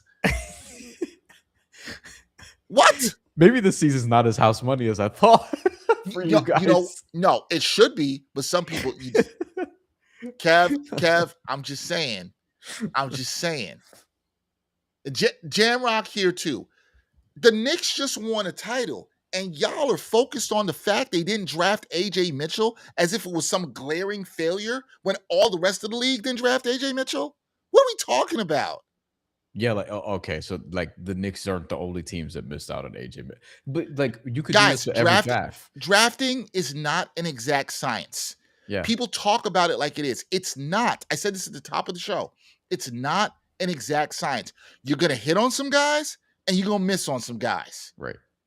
We could talk about every team has team has this. Yeah, they have elite could haves. Yeah. So and here's the thing, I don't want to hear about the could haves after they've won the championship. Why are we talking about hindsight? We're talking about hindsight after the Knicks just won a title. What are we doing? Unless you told me in the moment AJ Mitchell was going to be better than Tyler Kolek. By the way, I would have thought that back then. I did think that back then. But but also who cares? Imagine if they didn't win the title. Oh my god! Yo, I'm sure. I'm certain that the Detroit Pistons would have rather have taken Jalen Williams instead of Jaden Ivey. I'm positive of that. Sure. There's nothing they can do about that. But you know what? That Jaden Ivey did whatever Jaden Ivey did to get himself out of the league. I'm sure of that. The Knicks had Jalen Duren in reach at one point, but he's not on the team anymore. I'm positive of that. But if they didn't do that, they wouldn't have had Brunson. That's something that always gets lost in that. You wouldn't have had Cat either. Right. But they had to do that to create the space for Brunson. That's something that always gets lost in that. Right. And listen, I'm sure the Memphis Grizzlies would have wanted Andrew Nembhard or Peyton Watson over Ty Washington. Yeah, you could do this all the every time. Draft. You could do it every draft. And again, people act like, oh, they should have done this. Mad people didn't pick. A lot of people wish they took Jalen Brunson. A lot of people wish they'd signed him as a free agent. Dallas probably wishes they could do that over again. You could go through every team and do this. Guys, in the last, I would say I'll go 8 years if we want to talk about. The Knicks have had some really good picks that they flipped into other stuff because there's so many different ways to build a team. Picks that were part of the team, Mitchell Robinson. You got OG and Deuce McBride. Those are drafted. Two second-round picks that were part of a championship winning team. Yeah. Like, all that matters at the end of the day, are you making smart picks? Are you finding value? Do you know when to hold the value? Do you know when to let go? I think good organizations know also when to move on to. It's not, they don't get too sentimental. They're like, this isn't worth the value. We got to keep it moving. We have to keep this thing moving in a different way. I agree with Black Esquire. Shout out to Black Esquire. You had some great comments during the run. He always had some great comments. He says, have to have faith in the front office to just won a freaking title. I agree. Have you been watching? I think there's so much PTSD, which I thought would have been erased. Word. I thought the PTSD that Knicks fans had would have been. I get the PTSD. I lived a lot of it. I get it. But all the stuff from 53 years ago, all the bad picks, all this is gone, guys. This is a different front office. This is a different day. You got to let go of your trauma. You got to let go of the Knicks trauma. This ain't the same old Knicks. What's this other comment we got from Donald Jones Gonzalez? New York Knicks just pick Kai Soto. Now we'll bring you to the finals back to back. We can't still be doing Kai Soto in 2026. Solid player in Asia, who's represented the Philippines nationally. Yes. And at the FIBA level. I think he's 24 years old, and people thought he would have been in the NBA by now. I think he's trying to be in the NBA again this year. But like, come on. Maybe he'll be good this year. Maybe he'll be good this time. I don't know, but he's not a savior. Some of y'all fans, this is from Black Esquire, some of y'all fans think we're about to go on another 53-year drought. Actually, they've literally commented this. We've seen, now it's going to take another 53 years to get to I don't understand how people live it. I know you call me Mr. Optimistic, Brian, but I don't understand how people live in this doomsday space when there's actual evidence in front of them, recent evidence in front of them, for them to not think this way. The parade was less than a week ago. Like, I'm not saying don't win another title if you. I don't understand the lack of faith, but that I don't understand. Right, that's the part. That's a disconnect for me. Over the draft, like over one day and one round of the draft. The offseason isn't over. Like, what? I don't know how many ways we have to explain it. Like I could find another way if you want me to, but like how many times we have to explain? I have a way. How they're going to operate. I have a way to explain it, and I'm saying this lovingly to everybody. Let's just go back to less than a week ago, like Brian said, and let's think about how happy you were to see the confetti come down and the Knicks win the championship. I want you to close your eyes and think about how you felt when the Knicks won the championship, and think about all the moves that Leon Rose has made, and y'all been talking about let Leon cook and all this stuff. The good moves he's made, not the crazy old moves, not the drafting the Maje Lampes, right? And trading for Antonio McDyess, if you're old enough to remember that. And if you aren't, God bless you for not having seen it. However, breathe in, breathe out, give yourself a little woosah, and understand that this is one day of the draft, and this is not going to make or break the Knicks offseason. Right, and I understand it's going to be okay. But I understand people want to repeat. I get it, but nobody has this decade. I don't think Mitchell Robinson going into the second apron for Mitchell Robinson is going to guarantee anything either. That's the other piece of this. I would love going into the second apron for someone who can't play 20 minutes a game, who's not going to play back-to-backs, who's limited, as we've noted. Why and the East is going to be a bloodbath regardless of what you do. The Pistons are going to make their moves. The Heat just made one. Boston's going to figure something out without, Jaylen Brown, it appears, but they're going to figure out a way to be good again. Atlanta's going to take another step. Charlotte's going to take another step. The Cavs are going to be there. The Raptors are going to be there. Orlando, Philly. I just gave you the whole top 10, basically. Right. Damn near. Like, this is going to be a good conference. And regardless of what you do, it's going to be tough. So, like, going into the second apron also doesn't guarantee anything. And again, we could have the conversations about whether or not they should spend money fundamentally. But we're just telling you they're not going to do it. So the situation is the situation, and nobody here has the power to do anything about it. Like they're gonna do what they do. They're gonna do what they do. Like there's nothing anybody here can change because the owner of the team doesn't give a shit if you want him to spend more money or not. He is dead set And on y'all, not going into the second apron. and I say They're this not with going to do it. I say this with, and I've always said this. This is sometimes a gift and a curse for the Knicks and their fans because the Garden is always full, and people still show up, and the fans are still going to watch, and I understand that, and we're still going to do this show, and I understand that, and I get that, and Jamrock always says some fans are focusing on next year already, nothing to do with this current past season. Some fans, I Who? understand. Look, here's my thing. I know a lot of Knicks fans who are just still like, they want a title, they don't care. They're in like it- we're at the off season. We talked about this top of the show. We are now into the off season, and of course, we are going to discuss with reason and logic as a basketball loving community how the Knicks can possibly repeat. That is going to be the big question of us all off season. Is going to be the thing we look at. We are going to be with y'all looking at summer league tape and all this other stuff. I get it, man. I get it. But some of y'all got to chill. It doesn't all come down to one night. It doesn't make or break it. And Brian is 100% right on this. It going into second apron doesn't guarantee you anything. The Cleveland Cavaliers were in the second apron this year. Does anybody think their roster is better than the Knicks? Yeah, the team who got swept by the Knicks in the Eastern Conference Finals. They were like Like, the most expensive team in the league. and guys, Spending more money doesn't guarantee anything. Look at the Mets. Right. And guys, Doesn't I matter. understand how valuable Mitchell And the Robinson Yankees, could for be that to this matter, by the team way. in creating possessions. But here's the thing. I say this all the time. Everybody's got a price. Whether it's you in life or whatever you're going to buy or somebody else is going to pay for it, you have a price about what you're willing to pay for something. And I'm not talking about just the second apron. I'm talking about what you're willing to pay for a player, right? To what you think he's worth, to what he brings to the team. And you can't necessarily look, if a front office, and I'm not just putting this on Dolan because I think it's lazy to just do that, but the whole front office is saying, Mitch is a guy that plays every other game and can only give us 20 minutes. And I don't want to, in my team building, I don't want to pay this much for a backup center because this is not in my philosophy.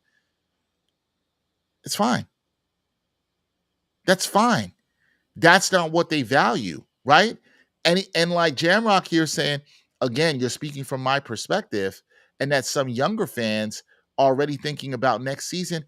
Guys, I'm hosting a show on the Knicks, so I'm thinking about next season. That's the whole point of talking about the offseason. But here's the thing. It's not about age. And I'm not coming about anything about age. We are doing a draft show. So of course we're thinking about the team building for next season. We're just logically explaining to you the things that could hurt the Knicks going here. And it's not as black and white as some of y'all are saying it's to be. There is a gray area, but y'all don't want to be in that. Y'all don't want to talk about that. You just want to say, oh, they should do this. Oh, they should do that. Forget the penalties. Penalties be damned. Forget what happens next year. Okay. Okay. Okay. Yeah, this ain't 2K where you could just reset the season, man. And change the settings. And take off the salary cap. And eliminate the Stepien rule. That's the problem here. Like, oh, we should be running it back. And override the trades and make all the trades you want. Like, yeah, this ain't a video game, bro. Mitch is coming back. 3 years, $50 million. He deserves it. To quote one of my favorite quotes for the why, deserve ain't got nothing to do with it. Nothing. You paying him 3 years, $50 million? I wouldn't. Like, listen, I'm gonna say so. All, Knicks fans, for those of you who are saying, I don't want to wait another 53 years. Like, yeah, y'all don't have to be like that anymore. You don't have to live this life anymore. You don't have to think that way anymore. You just saw greatness. You've seen this team build to greatness, and you're still out here being like, oh, I don't know if they're going to be losers. Yeah. You guys can want better for yourself. The Knicks have shown you better. There's no reason you should not trust Leon Rose here. You have zero. Please, somebody tell me the reason why you wouldn't trust Leon Rose. who just delivered you the first championship in 53 years. Why would you not? Why would you not? I'll wait. I'll wait. Because all you out there are this, and younger fans, and the younger fans have forgotten about whatever. Okay. Also prove that. Like, is there any data to back that up? Like, There's no data. I did you think poll younger fans and say, like, hey, do you care about the championship anymore? And they said no, they want one for next year. Like, somebody here brought up a name that I had thought about. Yves Missi. I thought we about talked about him at the trade deadline. We talked about him at the trade deadline. I was trying to figure. I was like, here's how they can get Jose and Missi, but didn't end up happening. Obviously, we did talk about that. Now, could the Knicks look an actual basketball point that we could functionally like talk about? Well, let's talk about this. This show was not supposed to be 2 hours. It was not, but it's been fun. We love y'all. we seriously love y'all. That's why the last 30 minutes haven't been that fun. I've had fun because I find it hilarious. Yves Missi, thank you, Ultra Knicks 2026, for bringing up a name that I do not think here in the realm of this is unrealistic. Brian, can you do me a favor? Could you please bring up Yves Missi's contract situation? Because I don't remember if I think he has 2 years left, but I don't want to misspeak here. I do think he has 2 years left on his deal. 3. No, 2. 2 and then the qualifying offer if he gets it. So 2. Okay. He's been in the league for 2 years. 3.5, and then the last team option is 5.6. I'm gonna just throw something out here. How much? What's he making for next year? 3.5. Right here, which says this is accurate. Sorry, Ultra Knicks did say that. Sorry, Ultra Knicks did put that up there. No, it's accurate. You might be able. You could move. Second round picks that they got. How do we know? How do we know the Knicks aren't gathering these second round picks to go make a move for like an Yves Missi? Right. And you get. Listen, I know everyone loves Mitchell Robinson. Let's say he's getting 15. I'll just say that 15. Let's go to 15. So is he roughly going to be 5 times better than Yves Missi next year? Probably not. That's how it's going to be looked at because, again, these teams are trying to exhaust every dollar possible. So they're going to look at efficiency. And when teams get very expensive and you try to win between the margins, that's the equation that they're going to be. It's going to be like, is Yves Missi, who's making 1/5 of what Mitchell Robinson could make, 80% as good? Cool. They'll do that instead. Like that's just how these teams are going to operate. Again, I'm not saying that this is right, although that is efficient or whatever. And I know people just want to spend the money because it's like the easy thing to say. It's kind of like firing the coach. Everyone wants to fire the coach. Like people wanted to fire Leon Rose. I would love to know how many of you wanted to fire Leon Rose after a couple months into last season. So like, what are we talking about here? Like, this is the type of move that would actually make sense because these teams are going to move in terms of efficiency. I don't know how.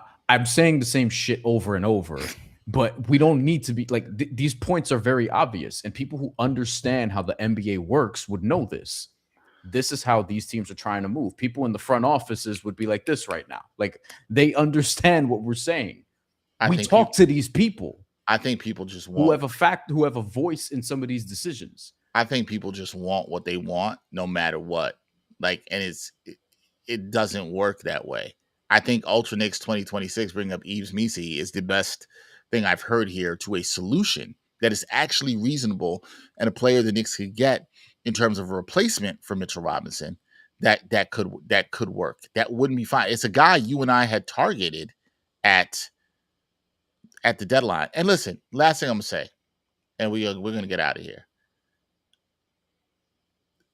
It's the draft, man. I'm probably gonna say this tomorrow when we're back on. And tomorrow we will have Stefan Bondi with us to talk with us about all of this. So you guys can chime in and join us with Stefan Bondi, who will join us tomorrow. We'll probably be live. Well, we don't know if the Knicks are going to pick at 31. So we have no idea what they're going to do with 31. Sounds like they're going to trade it. So we'll see. But look, you cannot get crazy over one night. You've seen the Knicks move back before and work on stuff. As I said, they just drafted. They just drafted Muhammad Diawara, the 51st pick, which none of y'all was raving about. So neither Word. was I. I'm putting myself there too because I understand there are players I could like in a draft. You could say they should have got this person at this number and he would have done this. Y'all don't know. Nobody knows. Nobody knows. I've had players I've liked before that have not hit. I've had players I've liked, Brian didn't like, or that we both didn't disagree on, and somebody's hit or doesn't hit. You don't know. A lot of y'all loved Alonzo Trier. I didn't forget. A lot of y'all loved Cam Reddish and didn't like that he was traded for Josh Hart along with the first round pick. A lot of y'all didn't like the OG Anunoby trade. Oh, I remember people who didn't like Josh Hart for Cam Reddish. I remember that. You know what I mean? Like, it's just whatever, man. Like, this is silly. Like, Phoenix was the most expensive team. What did they win? Cleveland was the most expensive team. What did they win? You could do this like every season. You can do this all the time. Like, just being expensive doesn't guarantee you shit. It doesn't. Isaiah Evans had $4 million of diamonds on his fucking draft night tonight, and he didn't get picked in the first round. He was in the green room. He had diamonds on him. $4 million. Didn't get picked. And he thought money don't guarantee you shit. That's the point I'm making. What you want right now is you want your team to have flexibility. You want them to actually try to be, you want sustainable winning. That's what the question I'll put the Knicks fans in. And we could talk this about this more tomorrow. Do you want sustainable winning or do you not? That's what it comes down to. It's been fun to react. I don't think this 5 second rounders and Pacom Dadier for Yves Missi. I'd do that in a heartbeat. And here's the thing. I'm somebody who liked the pick of Dadier. If I'm New Orleans, I'm like, I need these picks. Fucked up that Derek Queen trade. They had a first round pick that went to Atlanta today. I know. And Atlanta got their point guard of the future. They hope. Listen, because we don't know if he'll be good. You remember when the Timberwolves a couple years ago traded for Rob Dillingham as their point guard of the future? Remember that? Well, everybody thinks they know. They don't know. No, we don't know. We got to see how this plays out. We don't even know what the Knicks are going to do tomorrow, guys. Let's see what the draft is not even over. The draft's not over. Let's see what the Knicks do tomorrow. The Knicks can get Yves Missi tomorrow, and everybody's like, "Oh, yeah, I knew Leon Rose was going to cook." Like, let's see what they do tomorrow. I like that Ultra Knicks have brought it up. I think it's a great name. If the Knicks walk out of the draft tomorrow and they end up with an Yves Missi, a very cost-controlled backup center that's young and has some upside, I wouldn't be mad at that. Couldn't be mad at that at all. Couldn't be mad at that at all. Like, just really couldn't be mad at that. Anyway, that's going to do it. We've gone far too long on a night where the Knicks didn't even select a player. But it was fun. It's good to have these discussions as a basketball-loving community. This season's definitely not going to be boring. No, y'all will never make it boring. That's for sure. We will be back tomorrow. We'll have more in that. We'll be back, and we'll probably be, I don't know the exact time, but we'll probably be live at the top of the draft if the Knicks hold on to pick 31. Whenever the Knicks are around their pick, we will be live somewhere around there. And we will talk and we will discuss and we'll see what else the Knicks do. The Knicks, as of right now, 3 picks in the second round, 31, 47, and 55. Okay? I don't think they're taking 3 players. I think you will see something will happen. Someone will get picked or somebody will be here. We'll see what the Knicks do. I would trust what this front office has done. Just what I would do. Tonight, if you're going to sleep, and if you're angry about the fact they didn't select one of these guys in the first round, just go touch some grass, man. It's late. Go take a nice night walk. Just rewatch the finals. Like, Yo, I don't know, what are we talking about? Like, be happy. Brian, any final words? No, I'm good. All right. We did it. This was fun. I got an interview with Eddie Hearn tomorrow. I'd like to go to bed. Shout out to everybody. Hit that like button, hit that subscribe button for us. We will see y'all tomorrow during round 2, and hopefully everybody out there, you're a little happier. We hope for that. We'll catch you next time on New York Got Game. Peace, everybody.